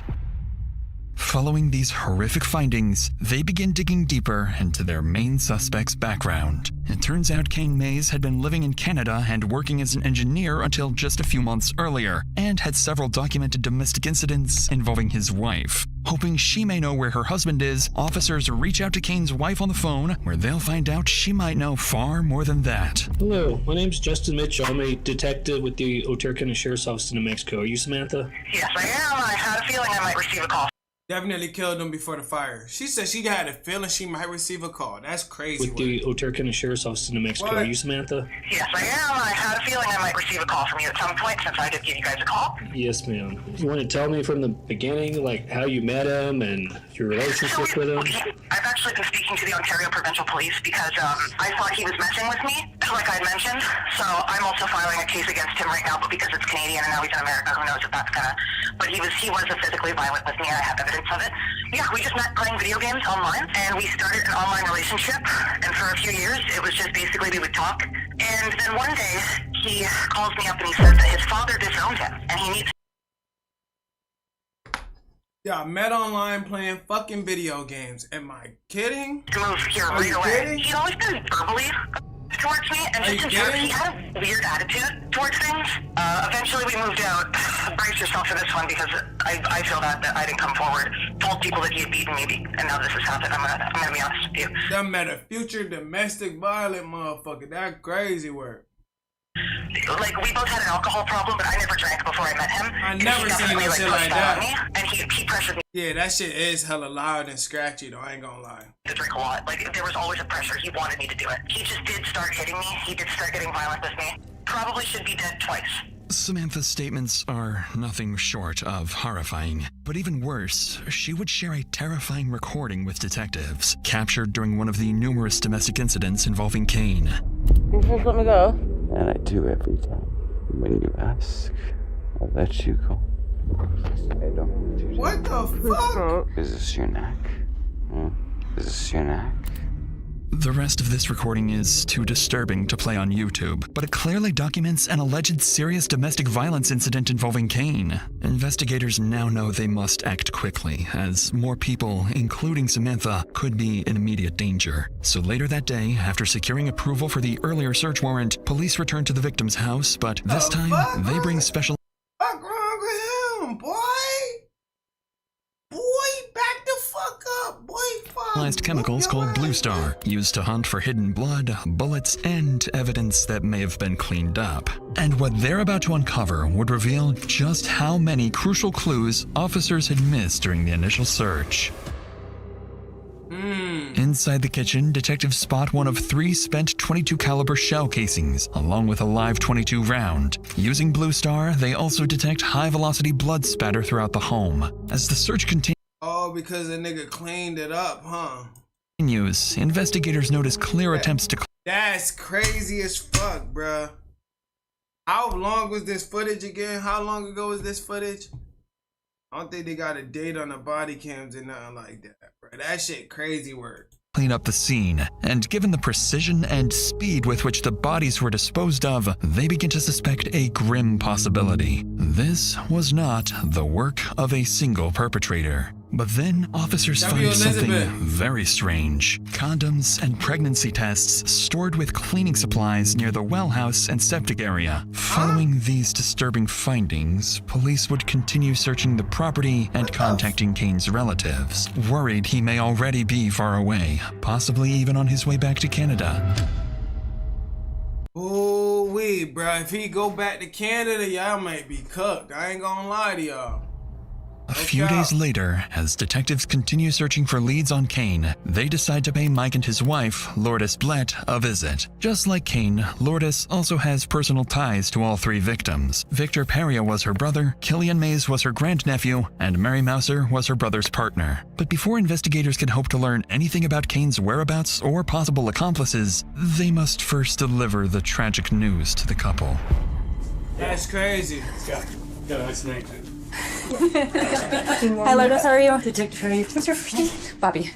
Hi, This is Ashley. Ashley, Do you mind if I sit down? Well, I would like to give you guys a little bit of information. As I told you yesterday, do want to let you know that There was a vehicle fire that was in close proximity to the house. There were 3 subjects that were not able to be. They making it seem like they making it seem like, you feel me, that's the getaway method, you know, head to Canada. Identified that were inside of that vehicle. I You in a cannot different tell jurisdiction. you You in a totally different jurisdiction. who those subjects are. On the property in the Subaru, or yeah. I can't tell you what vehicle it was for sure right now. Again, So you I already know there. I can't But you tell know you there's who 3 they are. people. Yes. Bro said maple syrup and candy shop. I'm really Yeah. Already know there. cannot. I can't. But you tell know you there's who 3 they are. people. Yes. I'm really sorry that I even have to share this information with you. This is a horrible nightmare. I mean, it's horrendous. I agree with you It's a murder. 100%. This is no. one of the worst things that I've ever had to be involved with. Upon hearing the news, Lourdes is beyond devastated. Yeah, I'm sorry, lady. R.I.P. Rest in peace, man. 3 people burned in the car is so devastating and sad. No, I'm not gonna lie to you. What makes the situation even scarier is that she fears whoever is responsible may not be done yet. Really? That's what I'm feeling like, though. Do y'all feel like he got more people he trying to get to, or is that the only 3? That's some fucked up shit, bro. To see your daughter or your kid, yeah, Paris, that's just so sad. Rest in peace to the family. I mean, rest in peace to him, and condolences to the family. He's a psychopath. He's a psychopath, Kane. And they know who it is. He's a psychopath. He's a psychopath. Kane, I didn't want to say that. I didn't want to drop him in the doodle, but he's crazy. You gotta find him. We're afraid of him. He hasn't even asked how my mother is, and that's his blood grandmother. We're working. Oh my God, how can this be? Michael, how can it be?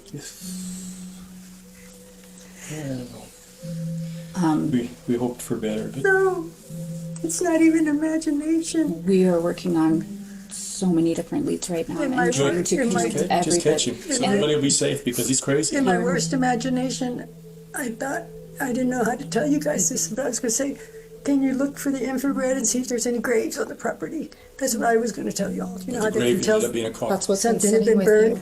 Seem like he trying to be Michael Myers. It is- seemed like this it. is part of- I haven't Yeah, it seemed like Brody trying to be Michael Myers for sure.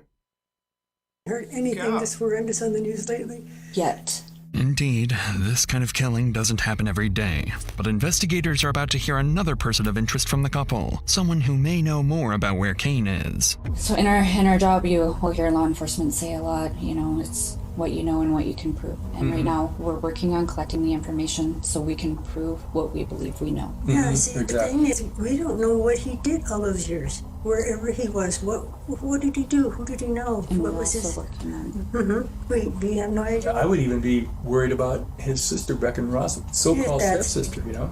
When that one text he sent me about working with the, over in Roswell or whatever he said. Yeah, he was saying something Something about like helping out his sister with her crazy ex. Crazy ex, yeah. Something like that you had shown Yes, me. I think there was a relationship. I kind of remember that at the beginning, that she wasn't with that guy anymore because of that. Shit, Tory It's like I Lane's was from supposed to be Canada, sorry for right? her, when they first were like chit-chatting and everything. Oh, I'm in the like, conversation? "Yeah, Okay. She's talking about yeah, I Thanksgiving think Day that call. they said something about that.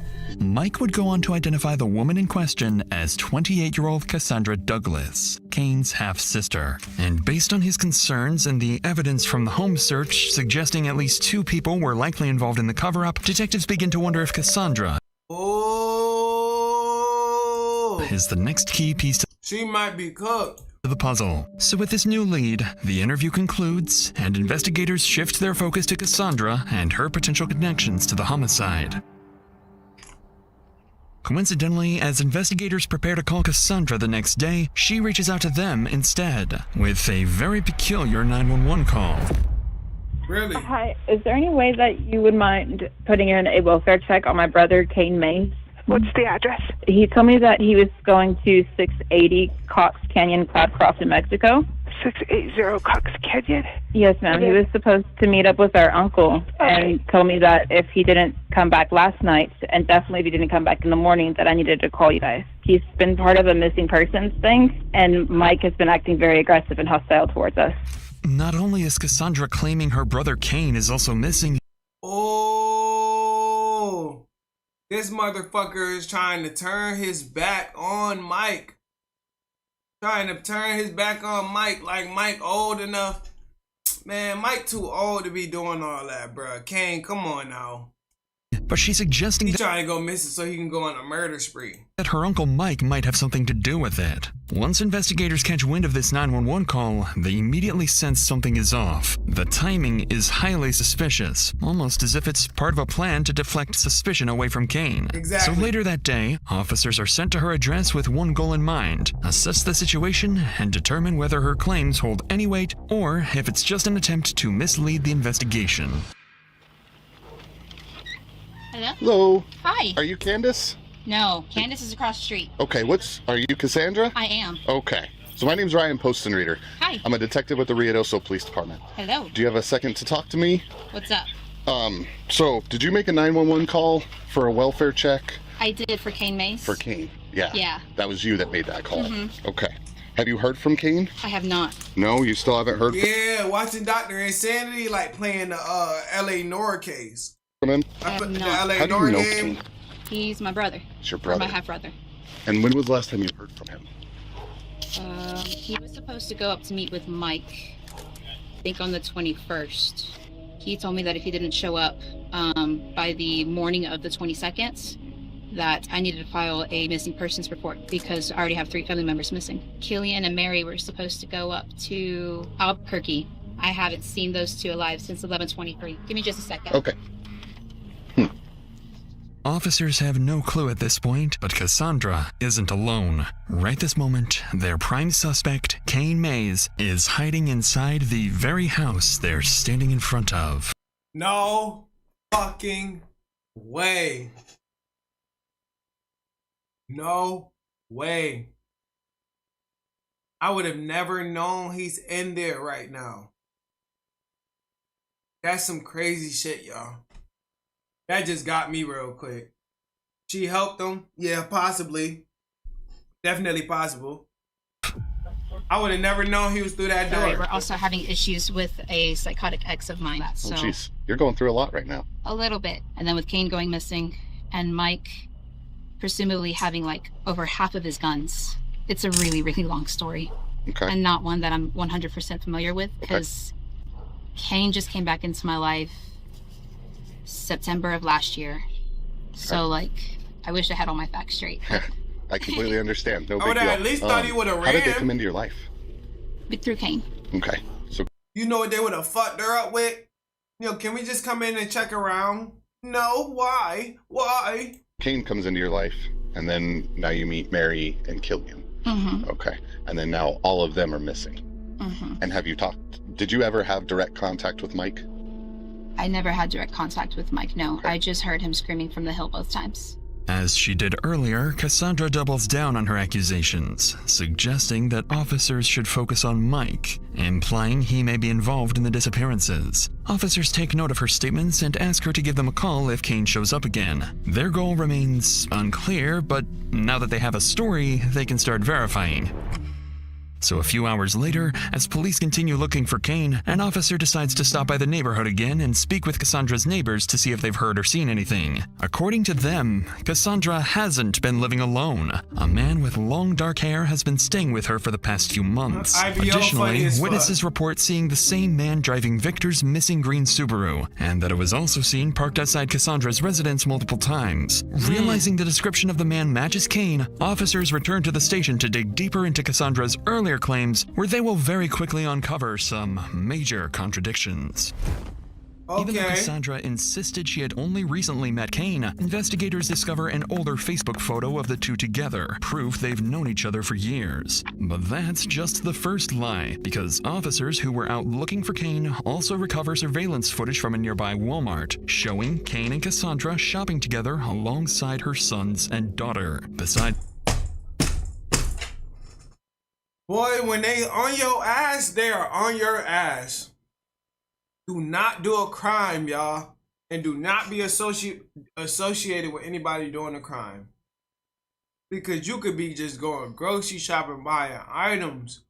And they are on your ass, boy. They know just where you was at, my nigga. buying groceries and food, investigators spot cleaning supplies like bleach and vinegar, along with multiple I don't even want to go outside. bottles of kerosene, items that closely align with what would be needed to clean up a violent crime and start a fire. At this point, investigators are unsure if Cassandra is actively hiding a wanted fugitive or if she's being controlled and forced to cooperate with someone who has already killed 3 members of her own family. With suspicion mounting, detectives obtain a search warrant for Cassandra's house. I'ma still go outside. Around 8 p.m. that night, a group of officers return to the property, taking up positions outside the house as they prepare to raid it. Occupants of 7 Morningside. This is the Roswell Police Department. Exit the front door with your hands up. Do it now.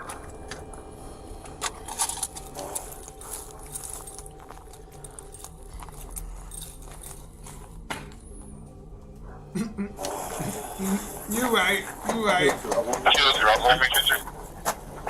I mean, I'm not doing a crime. Yeah, shield. Roswell Police search warrant. Man, Justin, the junkies come out, I'ma hop on that. I'ma turn into Liu Kang. Whoop a motherfucker ass. Guess we're just gonna boot this thing. Weak eye leg, officer. Weak eye leg. One more. Okay. Roswell Police, anyone inside, make yourself known. Alright, we're gonna pull in. I'm gonna take left. Ready? Small room. Got another door here. Ready? Yep. I'm gonna go. I got a hallway with looks like the refrigerator kitchen. Bring on me. Are you pulling your blinky? And Cassandra Jolly's the one that lives here, huh? What type of satanic shit is that? Look, they got some La Muerte stuff right here. Santa Muerte. There's a, see that?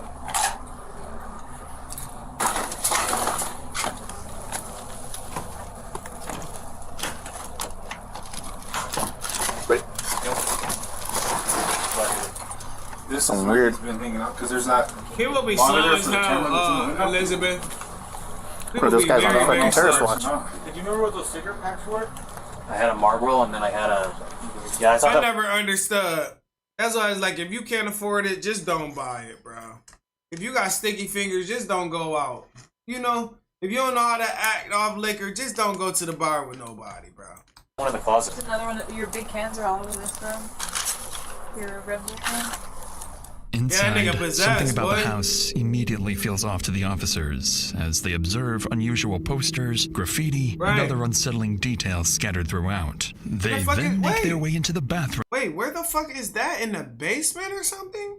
Graffiti and other unsettling details scattered throughout. They then make their way into the bathroom, where one officer recalls hearing that something might be hidden underneath the house. I highly doubt, but the back door was open? No, It was in the basement. I'm sure this is what he was referring to. Like under all this? That's what he said. The neighbor across the street said that he used to live here, and then there's a door underneath the washer and dryer. At least the basement. Because didn't they say there was another secret exit or something here? There's a couple windows. What do they go to? Do you filled in? They look up there already, you know?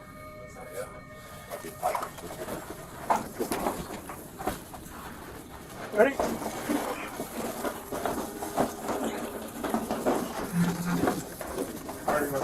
Go ahead. Oh, it is a door. Oh shit. Yeah. I'll hold it.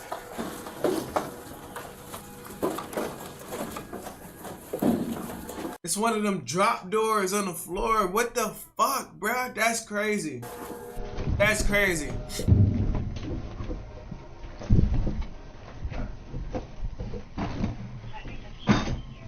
No dust on it.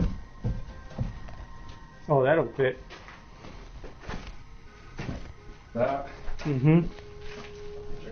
You know what I mean? Oh, yeah. That's too new. Really big. Mm-hmm. All right.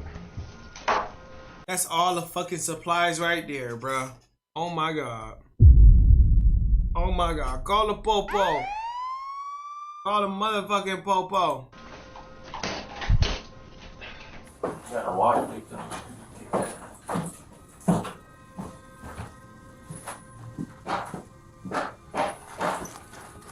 Kind of weird to have a door right there too, huh?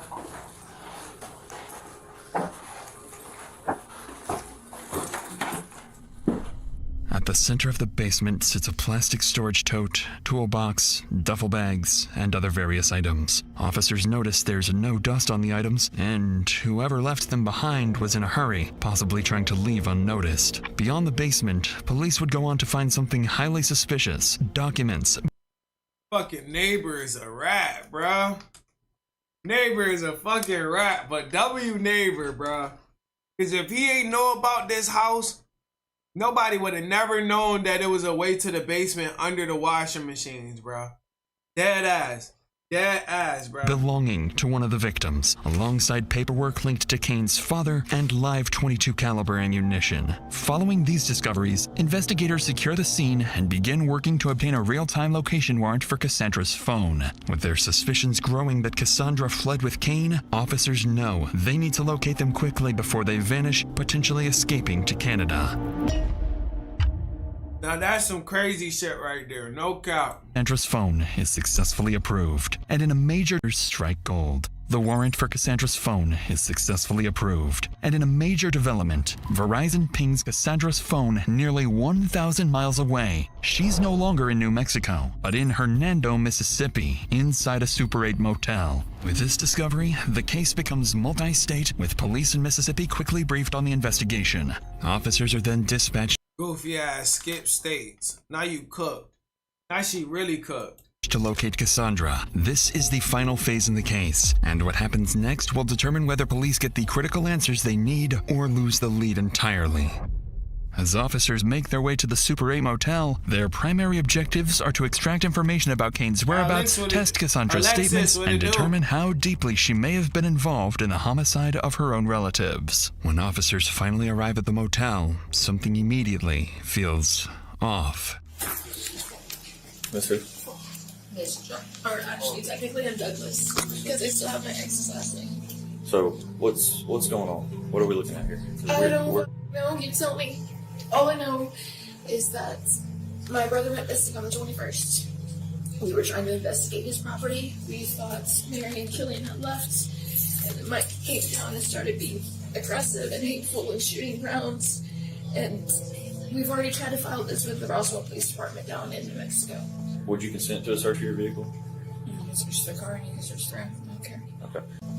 And then Mike came down and started being aggressive and hateful and shooting rounds. And we've already tried to file this with the Roswell Police Department down in New Mexico. Would you consent to a search of your vehicle? You can search the car and you can search the ground. I don't care. Okay. Damn, we might be looking at the wrong person, bruh. Mike might be suspicious. Interestingly, Cassandra now seems on the verge of an emotional breakdown for reasons the officers are yet to understand. After all, only 24 hours have passed, and seemingly no new information has been relayed to her. Neither news of the murder, nor that Kane is the main suspect, nor that her house was just searched. Nah. So to get to the bottom of her emotional reaction, Mississippi officers... I feel like Kane's still a suspect. They just still trying to divert it over to Mike. If Mike a suspect and he really the one that did it, that'd be crazy. Officers on scene coordinate a call with Special Agent Kyle Graham in New Mexico, who's been tracking the growing list of contradictions in Cassandra's statements. Using those inconsistencies, the detective is about to carefully test Cassandra's story and see how far she cracks. Do you mind grabbing those, taking your waffles upstairs? Cause she bullshitting. Downstairs. Yeah. 104. They about to be involved. You spoke with detectives 2 days ago at your house in Roswell, correct? Yeah. The Walter showed up and I had to leave. So I brought them over here to Mississippi. Why is that anything wrong? No, there's nothing wrong with that. What we're trying to do is we're trying to figure out what's going on with Kane and what's going on with his family. I don't know. I haven't even, I just met Killian and my grandmother for the first time in my entire life in November. So were they there whenever you guys were there? No. Where were they at? I don't know. They pulled up on your dumb ass because you left. The house was empty and there were boxes in the middle of the living room. That was his dad's property. He was supposed to go to him afterwards, but he wasn't here. He had to go up to Canada. And so who was driving in the dead house? Like, who could drive a car? They all could. I know that they had that little blue car. And who was driving the green car? That I don't know. As far as I know, that car is not drivable. Well, we have video of Kane driving the green Subaru. Huh. And we have information from the neighbors that the green Subaru was at your house at one point in time. How about we just detain you, right? Detain you, take you all the way back to the station, because I don't even want to talk to you on the phone no more. I don't even want to talk to you on the phone no more, lady. Because you trying to leave. You trying to run off and shit like that. I don't even trust you, bro. Come back to the station real quick, man. This is what I want. Okay? I just want handcuff sounds. Okay, I know you know a little bit more than what you're telling me. I don't know if you're trying to protect Kane or if you're scared. I'm scared because I don't know what's going on. Okay, well, we've been working this case for 3 days straight. And I know a lot more information than I'm Chill ain't fine, Kane. I'm trying to see if you're going to be honest with me. With every sentence, the detective becomes more convinced that Cassandra is hiding something she fears could incriminate her brother or even herself. But there is something a lot more concrete detectives previously uncovered, and the detective is about to leverage it to completely trap Cassandra. Are you aware that Kane made a police report whenever he got to the house originally, the very first time, about people squatting in his father's house? Yeah, because they weren't supposed to be there. They hadn't paid any of the mortgage on it. We found documents showing that they were still using Frank's credit cards, and Frank has been dead, and that all of the bills were still in Frank's name, and they were still using that. And so I told him that that was the legal fuck, and he needed to make a police report because you can't be using. Don't stick that in my face, honey. That's like identity theft. Is it true that Kane didn't even know his dad died? Yeah, he didn't know that his dad died until he came back to States. He found his obituary. He found his obituary shortly before on the internet. That's how he figured it out. So almost a year later, he finds out his dad died. And I know that he's upset. That shit crazy as hell, though, bro. I would just detain her right now, cause you're lying. You've been lying, and then you switch locations. About that, but that's true. That's not enough. You was not on vacation, shorty. So then what? So did he kill somebody? No. I don't understand what you're trying to accuse him of. Well, that didn't sound very convincing. I don't know what he's trying to accuse him of. Why did she say that?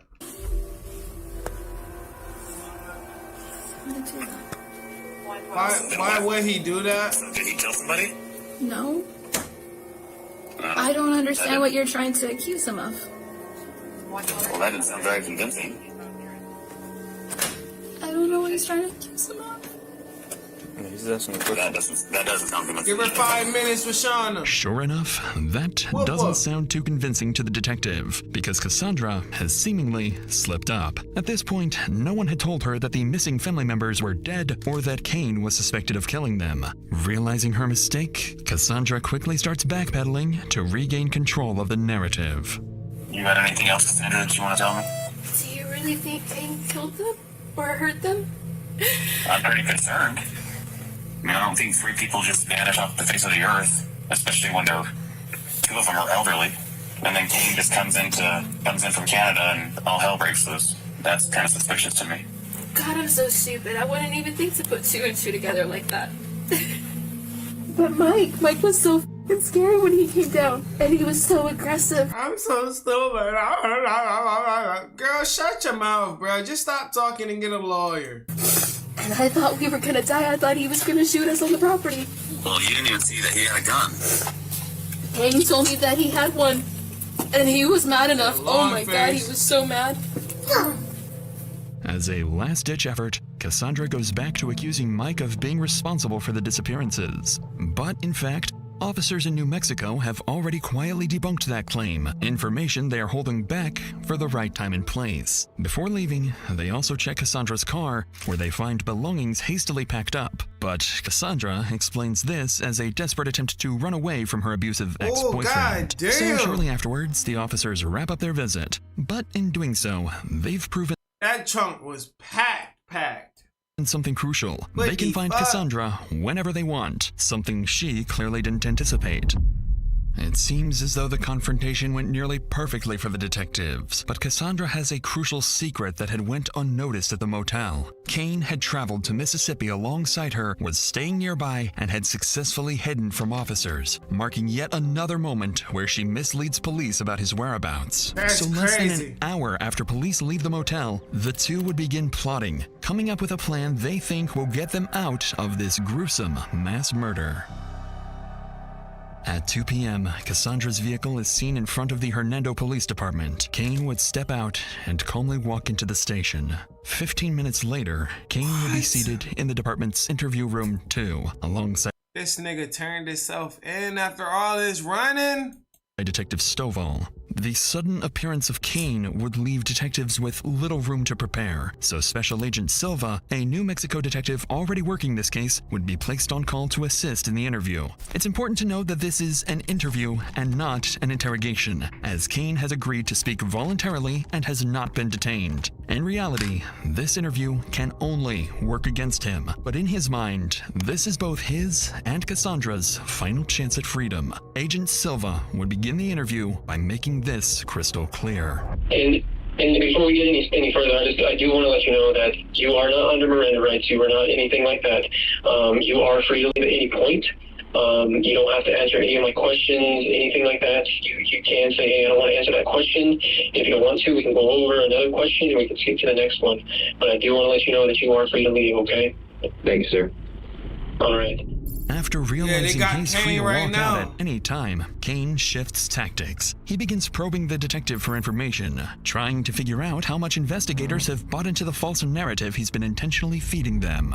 Can I ask you something?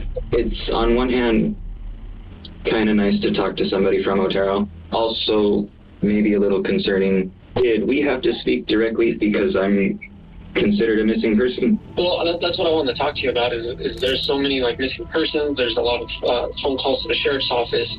So, like, why would somebody be saying that you're missing? And then there's also some other missing reports going on. Like, there's a lot of firearms missing, right? There's Yes, a lot sir. of vehicles missing. I want to talk to you and get your side of the story of what's going on. I was trying to come in and speak with somebody in person. And what happened with that? On my way down to Alamogordo, I gave another uncle a phone call because I had seen him on the property and he was a very looming presence at the time. I was hoping to stop in and ask him about some things and some personal aspects that were going on. I wound up getting run off the property and had to kind of go into hiding because I know his influence and the extent of his company. Okay, well, which uncle is that? Mike Blett. So Mike Mike be talking that shit, boy. Mike don't tolerate shit. ran you off the property. You had questions for him. Is that what I'm understanding? Yes, sir. So So somebody caught 3 bodies and burned them alive. when did this happen? It was when I was on my way down on the 21st. I kind of explained the situation to my sister a little bit, and I told her, if you don't hear from me, call somebody. I know I keep jumping around and just trying to confirm everything. You went to Mike's house to talk to him and he shot at you. Correct. Yes, sir. Because I want to talk to Mike about that. Like, why are you shooting at people through front doors? That's kind of dangerous. That was the suite that was on the 21st. I would absolutely appreciate you taking a look. Kane makes his alibi clear. Mike, the man who kicked the entire investigation off in the first place, is the suspect detectives need to be focusing on, alleging he shot at them through the front door when they approached the home. Unfortunately, detectives have spent far more time investigating than Kane realizes, allowing Agent Silva to completely debunk Kane's story. Simply put, there are no bullet holes or any signs of a shooting on the property. Okay. So here's the thing, Kane, is I'm gonna start going through some of your story here. Okay, that's not making sense to me. I'm not saying that you're lying. I'm just saying I don't think it's fully there yet, if that makes sense. It was kind of cut off. Can you hear me? Yes, sir. You went to Mike's house. Mike shot at you this week through the front door. You announced yourself. How come you didn't call 911? I know that they very much do not take too kindly to law enforcement.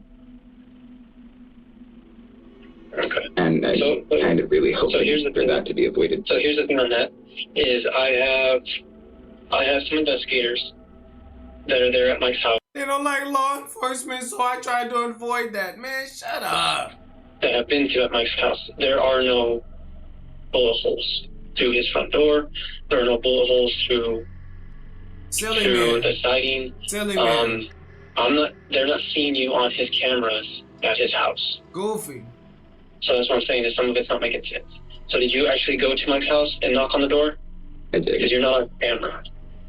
Did they check? And his cameras go back this week. They go back last week. So I'm not seeing you anywhere on there.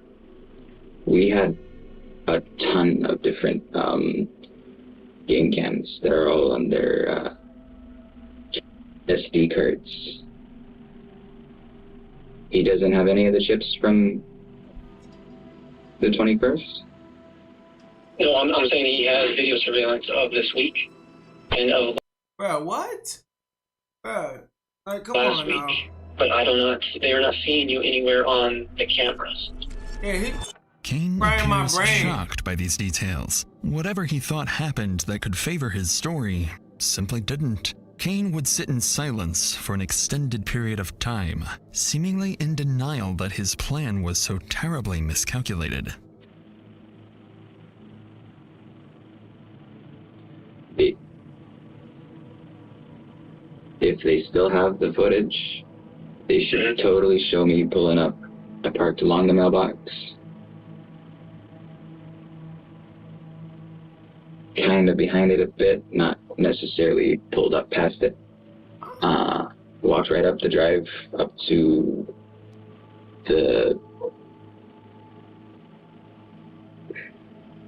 it's kind of tucked in between You almost set on fire, the Erica. slope on the hill, and then it goes into the house where the stone steps are. That metal storm door. Okay. Which one is? I'm just trying to give you a pass so that you can see. And that was early afternoonish. I got there between 1 and 3 o'clock, I believe it was. I have to look at the but I don't have it. But if they have that footage still, then I'm definitely on it.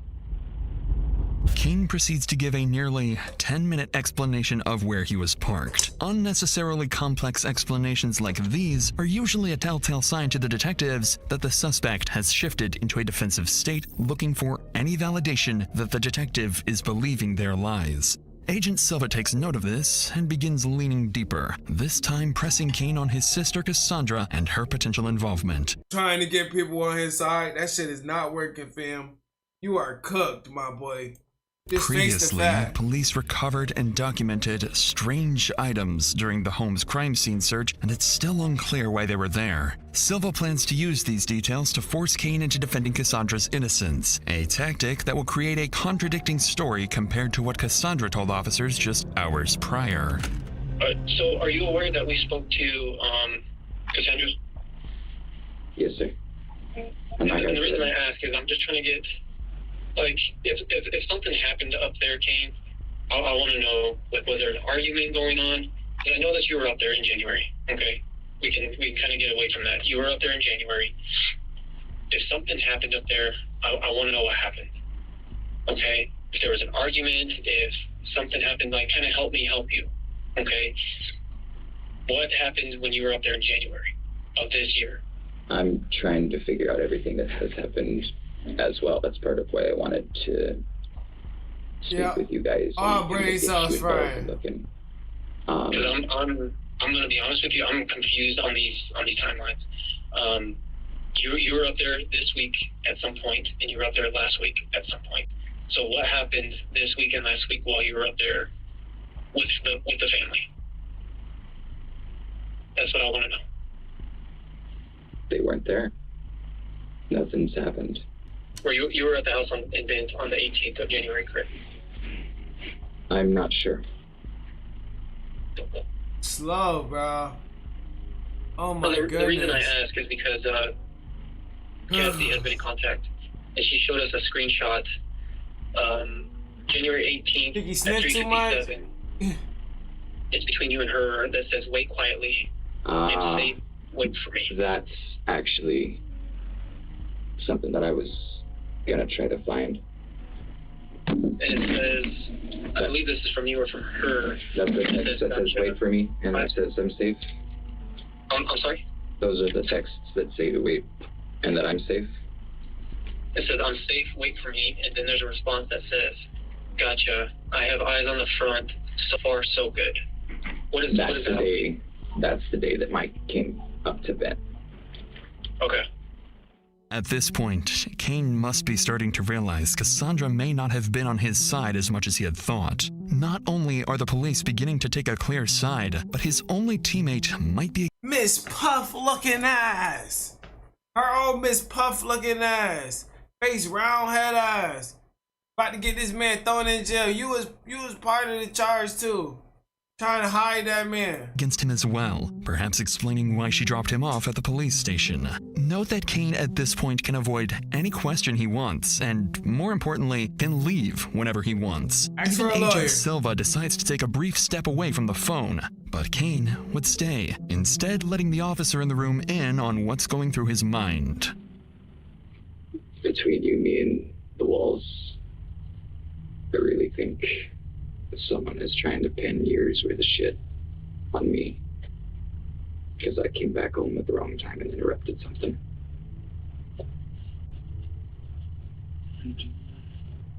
I'm just here helping these guys. Drive safe, Erica. So I asked the questions. I'm just sitting here. Mr. Silva seems like a trustworthy detective.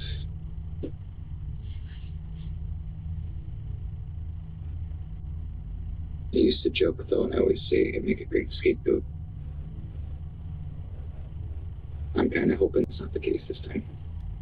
I came here today to ask you guys for help and talk to people that I knew wouldn't be necessary. This nigga's terrible. Oh my Under an god. outside influence. Right. But do you see how it looks for us? I mean, they've shown physical evidence of this whole situation. And you're one day you're here in Mississippi, no ties to Mississippi at all. Like, you have no family here. No, sir. You have nothing here. No, sir. My family died, man. if I was in that seat, and a detective 13 hours away on a cell phone call told me that who are they to you? My brother, your grandmother, and my uncle. Your brother, your grandmother, your uncle. If somebody called me and said, not only was my brother killed, but also your grandmother and your uncle were killed. If somebody told me that over the phone, you know what I would be doing? Do you know what I would be doing? I wouldn't be sitting there staring at a wall. I'd be bawling my eyes out. I'd be throwing the water bottle across the room. I'd probably rip this table out of the wall. Yeah, but then you guys just were sitting here and... But I wouldn't give a shit. I wouldn't give a shit. Because all right, let's see how you end up. How about you actually get arrested, officer, and let's see how you end up. Because of how much I'm close with my See grandma. how you end up. I'm not close with my grandma, but it's still with the fact that somebody did that to my family. Do you understand where I'm coming from? And well, they asked what I think should happen to Mike or whomever did this, and in polite company I couldn't say, but back where I'm from, they beat from a tree. Right. So that's more of a response that you would expect. But the issue I'm having is there's no emotion. You haven't. Why would he say something like that? That's weird. There's no. We're not getting anything. Which leads me to believe you already knew this had occurred. Fuck it. I didn't know that. Fucking shithead. Look. Even the officers with no context of the case can't help but assume Kane was involved in the murders, leaving him to sit in silence as he realizes how poorly this voluntary interview has gone. Agent Silva would return and continue pressing Kane for answers, eventually revealing that he had, in fact, been inside the house multiple times the week of the 3 victims' disappearance, and admitted to helping Cassandra travel to Mississippi with her kids, something she lied about earlier in the motel. Even worse for Kane is that, as the hours-long interview progressed, officers behind the scenes were already taking action. They were instructed to locate his uncle's stolen green Subaru, which they suspected Kane used to drive to Mississippi alongside Cassandra's own vehicle. After looking through surveillance footage and searching around the city, officers hit the jackpot and tracked down the missing car. Inside, they found latex gloves, .22 caliber ammunition, an empty Ruger pistol box, and most importantly, Kane's passport, tying him directly to the stolen vehicle. Now investigators have exactly what they've been missing: probable cause. And with that, Kane is no longer free to leave, and he's about to find out just how massively his attempt to clear himself and Cassandra backfired. How's it going, bud?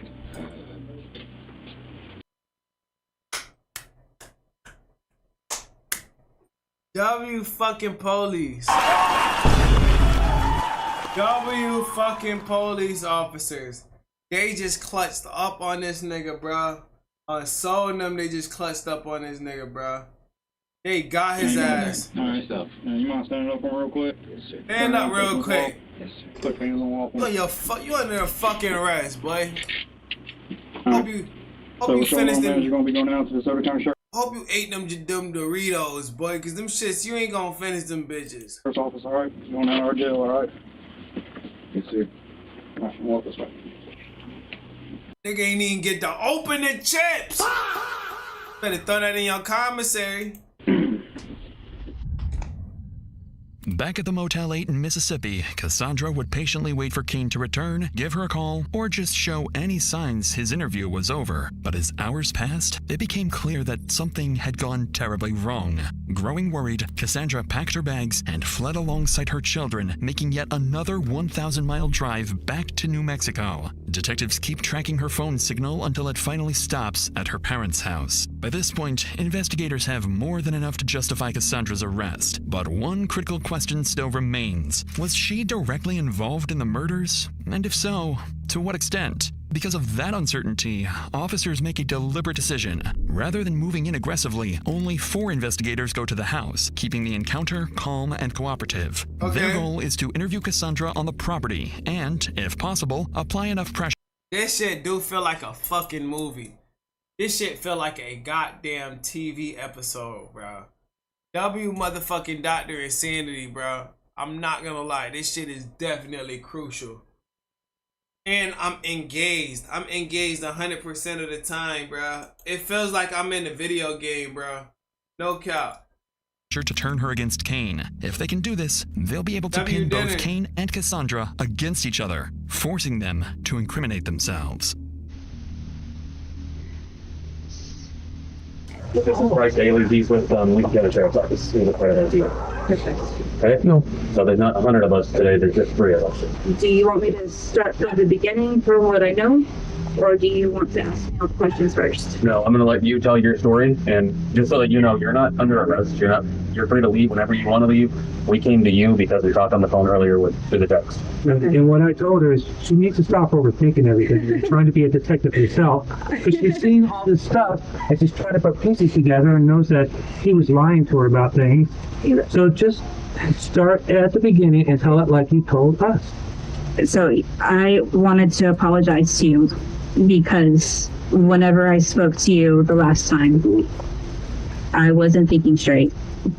Not only only is Cassandra much more cooperative this time, but she quickly admits that she had been dishonest before and even apologizes. Her father's comment makes it seem like she's on the verge of throwing Kane under the bus, which is exactly what investigators are here for. So with the reassurance that she's not under arrest, Cassandra begins to share some much-needed details about how 3 of her relatives ended up mysteriously dead.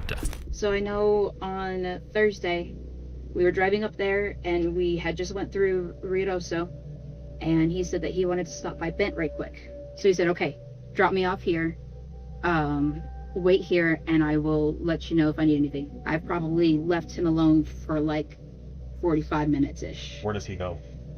He's inside the house. Okay. And he says that he couldn't find anything, don't know where anybody's at, and that it's okay for me to come inside. And I go inside, and like I kept telling you, it smelled fucking weird in there. Almost like something had like died within the walls, like an animal or something. That's crazy. I was already concerned by the fact that he felt like something had happened. So I'm trying to rationalize through that, and he's just saying, I'll do it, and we're doing things legally, it's okay. And then he has me help him. He drives the car off somewhere and has me help him push it off. And so like Yo.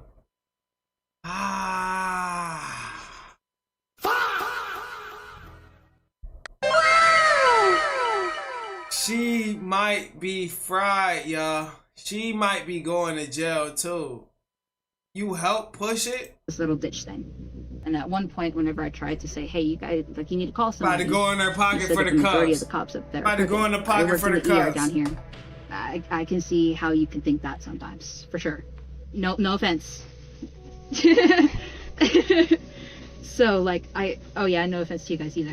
Investigators are clearly not fond of Cassandra's strange remark, though by now it's becoming clear to detectives that Cassandra is putting Kane at the center of everything, while noticeably avoiding any direct mention of the murders, the cleanup, or the burned bodies. Instead, she frames everything vaguely, claiming Kane suspected something happened inside the house, but they didn't look too deeply into it, and that she was simply helping him deal with a property dispute. Investigators allow Cassandra to continue telling her story, but the more she talks, the more convoluted her version of events becomes. Then at this point, she even invites them inside, where the story only grows longer. After nearly 2 hours of listening, Agent Kyle Graham decides it's time to push back.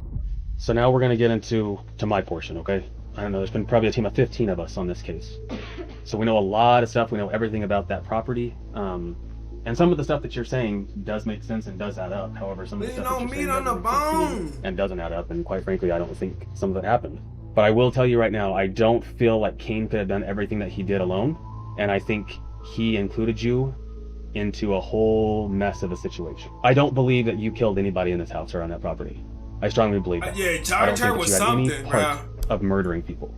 But I do strongly... She thinks she about to get off scot-free. Charge her ass with something, bro. I don't give a fuck if it's a misdemeanor. We believe that he fucked himself and he needed help. And you're a helpful person. And he put you in a shitty spot and said, help me. I need help cleaning this property. I need help cleaning all this blood up. And I need help getting these fucking bodies out of this house. But now's your chance. I'm giving you the opportunity. Because I'm telling you right now, I have all that I need. The gig's up, the game's over. Okay? This is your opportunity and your chance to tell me, what did he make you do? What did he ask you to help him to do? All I know of is that he wanted me to undo the headboards, the couch. But You noticed no blood on that? Think about it before you answer that. Not the side that I picked it up from, no. All I did was what he asked me to do. But you understand, all you did what he asked you to do, it's too late. You already helped him. That's already a crime. Which I know that. And so that's the reason why I asked if I needed an attorney, because I tampered with evidence. Correct. So. And it wasn't until after the fact that I sat there and I thought about it, because he said that everything was found that way. So the charge is already there. There's not going to be any more of, it's not going to get any worse other than you just telling the truth of what happened. The charge is there. You already have a tampering with evidence charge on a first-degree murder. Okay? That's the second. That's not my screen, y'all. If it's glitching like that, that's not me. That's the body cam. Degree felony. Needless to say, this is not what Cassandra is hoping to hear. In this moment, yeah, she knows she about to get booked for something. He not playing around. He like, fuck that, we about to get y'all both. And you kept running away? she realizes her days of freedom may be numbered if she continues twisting the facts to protect both herself and Kane. Cassandra knows something has to give, so after hearing what's awaiting her, she asks to step outside for a smoke, and this is where she finally gives detectives a small piece of the truth. Oh my god, I need a smoke. Like I said, I went out there. I went out to the store. And I came back.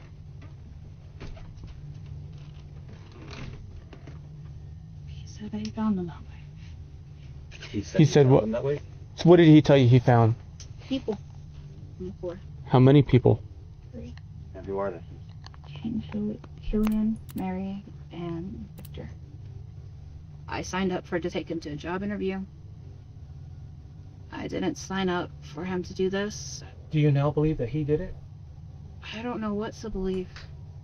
I just know that there was a mess, and then there was a lot of illegal shit. Lots of illegal shit. What else did you help clean up inside the house? Besides the blood? And the furniture, taking it out. Yeah. And I didn't see how bad the furniture was. Did you help clean up anything else? There's so many red flags going on right now of you saying that you walked into this house and King telling you, holy shit, I just walked into a house and all my family's dead. Let's get rid of them. That does sound really stupid. Doesn't it sound stupid when you say it out loud? Because I guarantee you, I walk into a house with my family dead, shit's about to hit the fan because we got to figure out what the hell just happened. And I'm calling the cops. I don't... We're telling you, we've done our research. I've gotten 0 sleep in 5 days. We're not letting this go. This is a triple homicide. And not letting it go is exactly what investigators are going to spend. Boy, that shit about to eat her alive. That shit about to haunt her family. The rest of the day trying to do, hoping Cassandra will eventually crack and give them the full story. Unfortunately though, this is the closest they will get to a real admission, as Cassandra begins to backpedal and returns to a revised version of events where she claims they found their family members already dead. They then simply decide to cover up the scene to avoid getting in trouble because Kane believed the police were corrupt. Detectives would spend until nightfall pressing Cassandra with no success, and she ultimately sticks to the same story. So before ending the interview and leaving, Agent Graham has one more rather strange question that's been on his mind all this time. He had access to my phone. He knew my passwords. Like I said, I trusted him. He was supposed to be my brother. Can I ask you a really weird question? Sure. No, never mind. No, go for it. Why'd you guys buy a brand new box of condoms? No, that was a joke. It should be the skin on latex. And I had bought those in Chattanooga. And I threw them at Walter. Because I was tired of having kids and I was tired of being pregnant all the time. But why would they be in the Bent house? I don't know.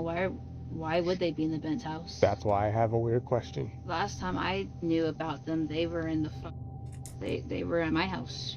Well, this was in the well house with all of the cleanup.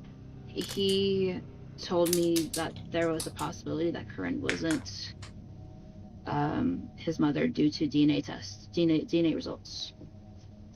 And that there was a potential that he had feelings for me. Kane? Mm-hmm. And that's not weird for you? Like, to be around him with your kids when you guys are pretty much brother and sister? Like, it was weird, but he never acted on it. I thought you guys were step-siblings, not half-siblings. No, we're half-siblings. Well, because we also found a pregnancy test. Yep, I had a one-night stand at the Variety, and I didn't start my period on time. And y'all nasty. Y'all freaky as hell. Y'all got some nasty shit going on, folks. Panic, and I overthink, and there should be 4 of them. The detective's tone makes it clear. They aren't convinced, suspecting Kane and Cassandra are hiding important details about their relationship. By now, though, what investigators came here to do is partially successful. Even though there's still no direct admission tying their suspects to the killings, Cassandra has implicated both herself and Kane in the cover-up. Because of this, Cassandra is officially detained and brought back to the police station. What exactly was said during Cassandra's arrest remains unknown, but the pressure appears to have completely broken her. In the hours that followed, she went on to further incriminate Kane, seemingly doing everything she could to distance herself from what happened, no matter the cost to him. A betrayal that would later come as a complete shock to Kane. All I knew is like, I had PTSD from the last time he saw cops. Because there was my blood all over the floor and my head through the wall, and I was trying to protect him from that. If he was really as innocent as he said he was, then there was going to be nothing to hide, right? Which is why I dropped him off at the jail. I was pretty shocked that he showed up at the police department in Mississippi. Because I told him if he was as innocent as he told me that he was, if he really found them the way they were, then that's all he had to tell you guys, and you would figure out the rest. Oh, so she might be telling the truth though, but she's still slow as fuck. In the following days, Kane is brought into an interrogation room, this time in an orange jumpsuit, for what would be his final interview. Agent Graham is assigned to conduct the interview, the same investigator who previously spoke with Cassandra and secured her confession. By this stage, Graham knows the case inside and out, and he approaches the interview with a I like how they got their walls soundproof and installated like this. That shit tough. Deliberate strategy, intent on extracting as much information as possible. And in this case, that's exactly what's needed, because now, more than ever, detectives need a confession. Right as the interrogation begins, Kane makes a desperate attempt to ensure Cassandra is keeping her story together. He seems to be completely unaware that Cassandra isn't protecting him anymore. Do you happen to have a pen handy? I do. Do you have her number? Because I have it in my wallet at the jail, but they won't let me access it, and I need to make sure that she's okay, because she mentioned wanting to go back down to New Mexico, and after doing it once, that's already a hard enough trip. Well, I talked to her Sunday when she got back into Roswell. I don't even know what the day is, man. At this point, Kane still believed Cassandra was in Mississippi and hadn't spoken to officers since their first contact. Unfortunately, not only did Cassandra confess since then, but she did it in front of the very detective, sitting just feet away. So, I talked to her on Sunday. I traveled to Roswell when she got in. I talked to her for probably, I don't know, more than 2, less than 4 hours, okay? And then on Monday, I traveled to Roswell again, and I talked to her again. Okay. For about, I don't know, 2 hours, okay? His body clam getting flaky. But I learned a lot from her, okay? And I'm hoping that I'm going to learn more from you. I don't want to call anybody a liar, but I think there's some inconsistencies with your statements. Because I want you to know that there's going to be a lot of questions that I ask you that I already know the answer to, but this is going to be a test for you to see if you're being truthful with me, okay? Because I know it's the truth, because I've been working this case since Wednesday the 22nd, okay? After Agent Graham makes it obvious Kane is on his own now, the interview demeanor changes fast. He wastes no time bringing up Cassandra's confession and placing it directly against Kane, making it clear that detectives are no longer relying on his version of events alone. Did you hurt anybody inside that house, including Victor, Killian, and Mary? No, sir. So, how does Victor, Killian, and Mary just mysteriously go missing? I've been trying to find out the same. You do understand, though, that we found all 3 of them, correct? I believe Special Agent Silva did tell you that. He alluded to something that I was really hoping is not truthful. So I'm not really one to beat around the bush. Looking at him like, boy, nigga, is you serious? Okay, I just call it like it is, okay? But Cassie's told me everything that's happened, okay? Oh, yeah, Cassie dead, boy. He trying to make it seem like he don't know what's going on and shit like that. She told me the Let's see involvement. how far it lies. She told me what you guys did. That you walked into the house, you found all 3 of them dead. You guys picked up their bodies, you put them in the blue Subaru, you drove it up the hill, you guys both tipped it over. She told me it all. Okay, you guys used a little green dolly to pick him up and put him on the dolly, wheel him out to the car. You tied a rope around Killian's waist, hooked the rope up to your dad's hitch, and drove the car to pull him into the back seat. So the gig's up, Kane, okay? I told you I don't beat around the bush. We've done it. I've worked over a... That nigga laid it to him heavy and easy, bro. That's what you did, bro. I know you did it, bro. There's no beating around the bush, bro. It is what it is. You're a criminal, bro. You're a convict. You're a felon. You're a fucking monster. 100 hours in 1 week, okay? This is serious. So now, this is your opportunity and your chance to tell me your side of the story. Cassie's told me hers. Okay. Okay? Okay. As Kane sits in silence, the realization sets in. He's on his own now, and whatever story he had planned coming into this interrogation has now been flipped entirely on its head. But Agent Graham presents the story strategically. By laying it out exactly as Cassandra described it, he gives Kane an opening to admit only to helping conceal the murders, while shifting responsibility for the actual killings onto someone else. If he can get... Oh. So he actually thinking, huh? He actually using his this brain. confession first, it'll be significantly easier to get Kane to confess to the killings later on. Do you want to start back at the beginning? And I know the date that all this happened also. I can tell you what happened. I can't tell you why. I don't know. I was trying to find out.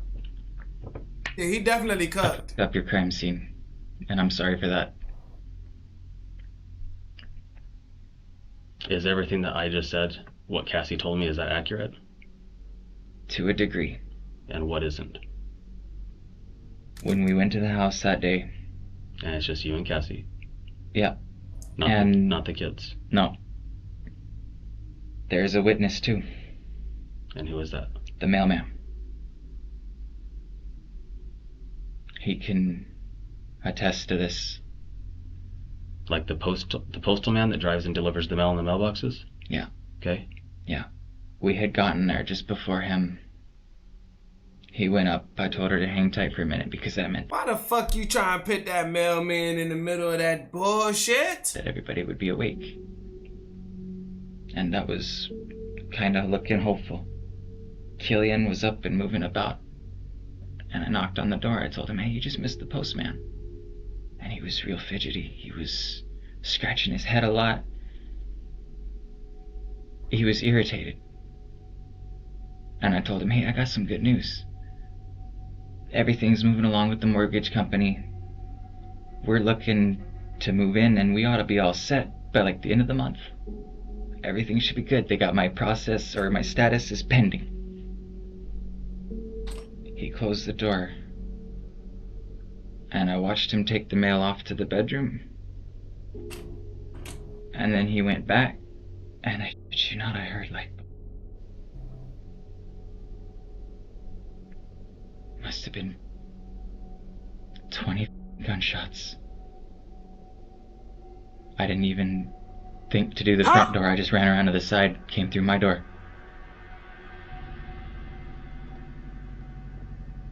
And it wasn't closed all the way.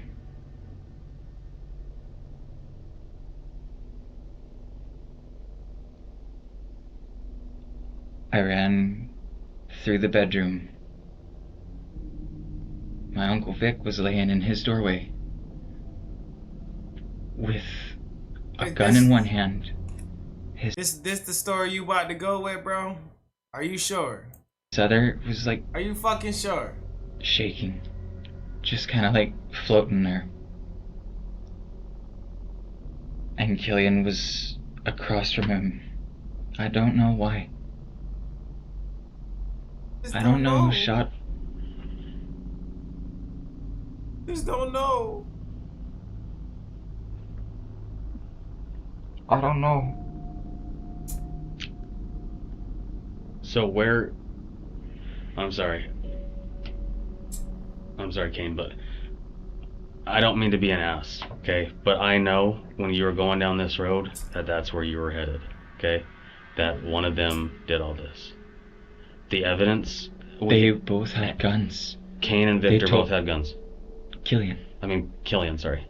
They both had fucking guns, and they told me there weren't any left in the house. Where are they? You and Cassie were the only ones in there. So what'd you guys do with the guns? Do you see that I've been doing this for a long time, okay? I'm not dumb. This isn't my first homicide, okay? Kane falls directly into Agent Graham's trap, confessing to concealing the bodies and So if it was two people, right? If it was two people, where the firearms at? giving a terribly thought-out lie about who committed the murders. He sound like he But full of Graham shit. doesn't stop there and begins pressing further, letting Kane know that nothing he can say at this point will dig him out of his grave. I'm not hurt my family. I'm not gonna lie to you though, Kane. Like this was a pretty tough one for us. This took a lot of time. This is the most that we've ever spent on a case, by the way. This is the farthest we've been to investigate one too. And I mean, the whole wrapping the rope around Killian's waist and pulling him in with the other car, I mean, that was pretty creative. And I'm being serious. I'm not being a smartass. I don't know how I would have got him in the car either. I don't know how I would have got him on the wagon. That's 200 pounds dead weight, 280 pounds dead weight. That's a lot. I mean, you're not much bigger than me. I mean, think about how crazy that sounds. Props is crazy. Like you were cremating them. And you went up there on the 22nd and you burned them, right? After you and her put chain link over the top of the car with the little camouflage tarp thing and all the sticks and brush covering it. I did try to offer them a cremation. I mean, that was nice of you. But I didn't hurt them. Because the rest of the family didn't get to say their goodbyes. There aren't enough of us left. And I mean, I gotta give it to you too. Using the come-alongs and the steel pipe to prop it over to get it dumped over. Like, this is one of the most creative homicides that I've seen. I didn't hurt anybody, sir.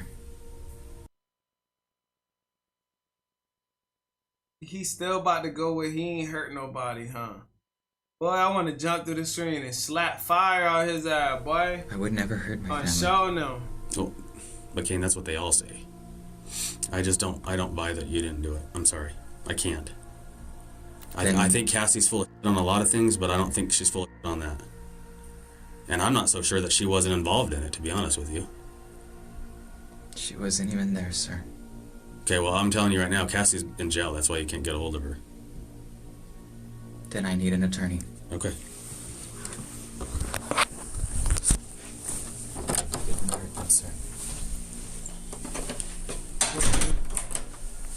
Thank you very much, sir. Man, fuck your thank you, bro. I don't need your fucking thank you.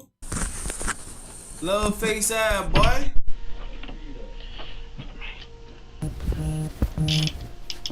My next question is, are you going to sign a waiver of extradition to go back to Mexico, or do you want us to have to get a governor's warrant and you set up here in our jail for months? Do you mean New Mexico? Yeah. Okay.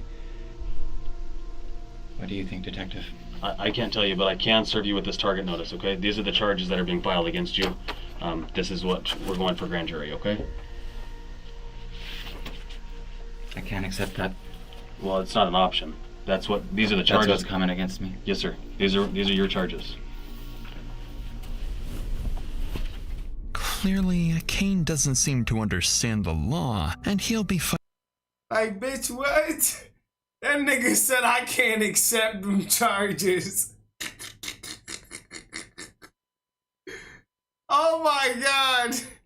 fighting the charges regardless of whether he accepts them or not. That nigga say, yo, I don't accept that, bro. Paper, Kane is charged with an array of crimes. Boy, you look like you had a hard day, boy. Why your eyes so far apart? You look like a fucking GTA 4 NPC. Including arson, aggravated burglary, and 3 counts of first-degree murder. Additionally, Cassandra would be officially charged following the interrogation, also getting 3 counts of first-degree murder, conspiracy to commit murder, and tampering with evidence. In the weeks that follow, detectives and prosecutors begin assembling the full picture. The blood patterns inside the house, the cleanup supplies, the burned Subaru, the shell casings, the clothing, the phone records, and Cassandra's own statements describing the disposal of the bodies. And after countless sleepless nights, investigators believe they have finally pieced together what happened. Victor, Mary, and Killian were killed near the south bedroom and kitchen before being moved through the house. Their bodies were then loaded into Victor's blue Subaru, which Kane allegedly drove into the canyon, pushed over a ditch, and set on fire. Kane's shifting stories and control of the green Subaru point investigators towards him as the primary actor, while Cassandra's admissions place her squarely in the cleanup and cover-up. Detectives see Kane returning from Canada as the start of a growing grievance over what he believes is rightfully his. 22 acres of family land. They allege that a dispute over the property motivated Yup, that'll do it. Money is the root of all evil, bro. Brody coming from what's his, bro. Chill out and fall back, bro, and let the law do its job. Kane, and that he drew Cassandra into a plan to cover up the deaths and claim control of the land. That's crazy. For now, both remain presumed innocent unless and until they are proven guilty in He look like a fucking bug. court. If convicted, they could each face multiple life sentences under New Mexico law, with decades behind bars before any possibility of parole. As for Mike, Lourdes, and the other relatives, Rest in they can peace. rest Rest in peace and God bless y'all, man. My condolences to y'all family. safely for now, Once again. praying that those responsible never see the light of day again. I'm telling you. I could say the same shit, Convicted, man. they could each face No cap.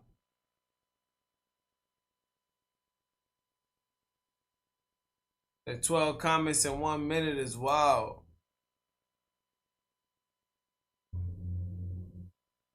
Yes, Sirski, y'all. That shit got crazy as fuck, bro. I'm not gonna lie. Big W's in the chat, though, y'all. Big W's in the chat. We gotta get up out of here, family.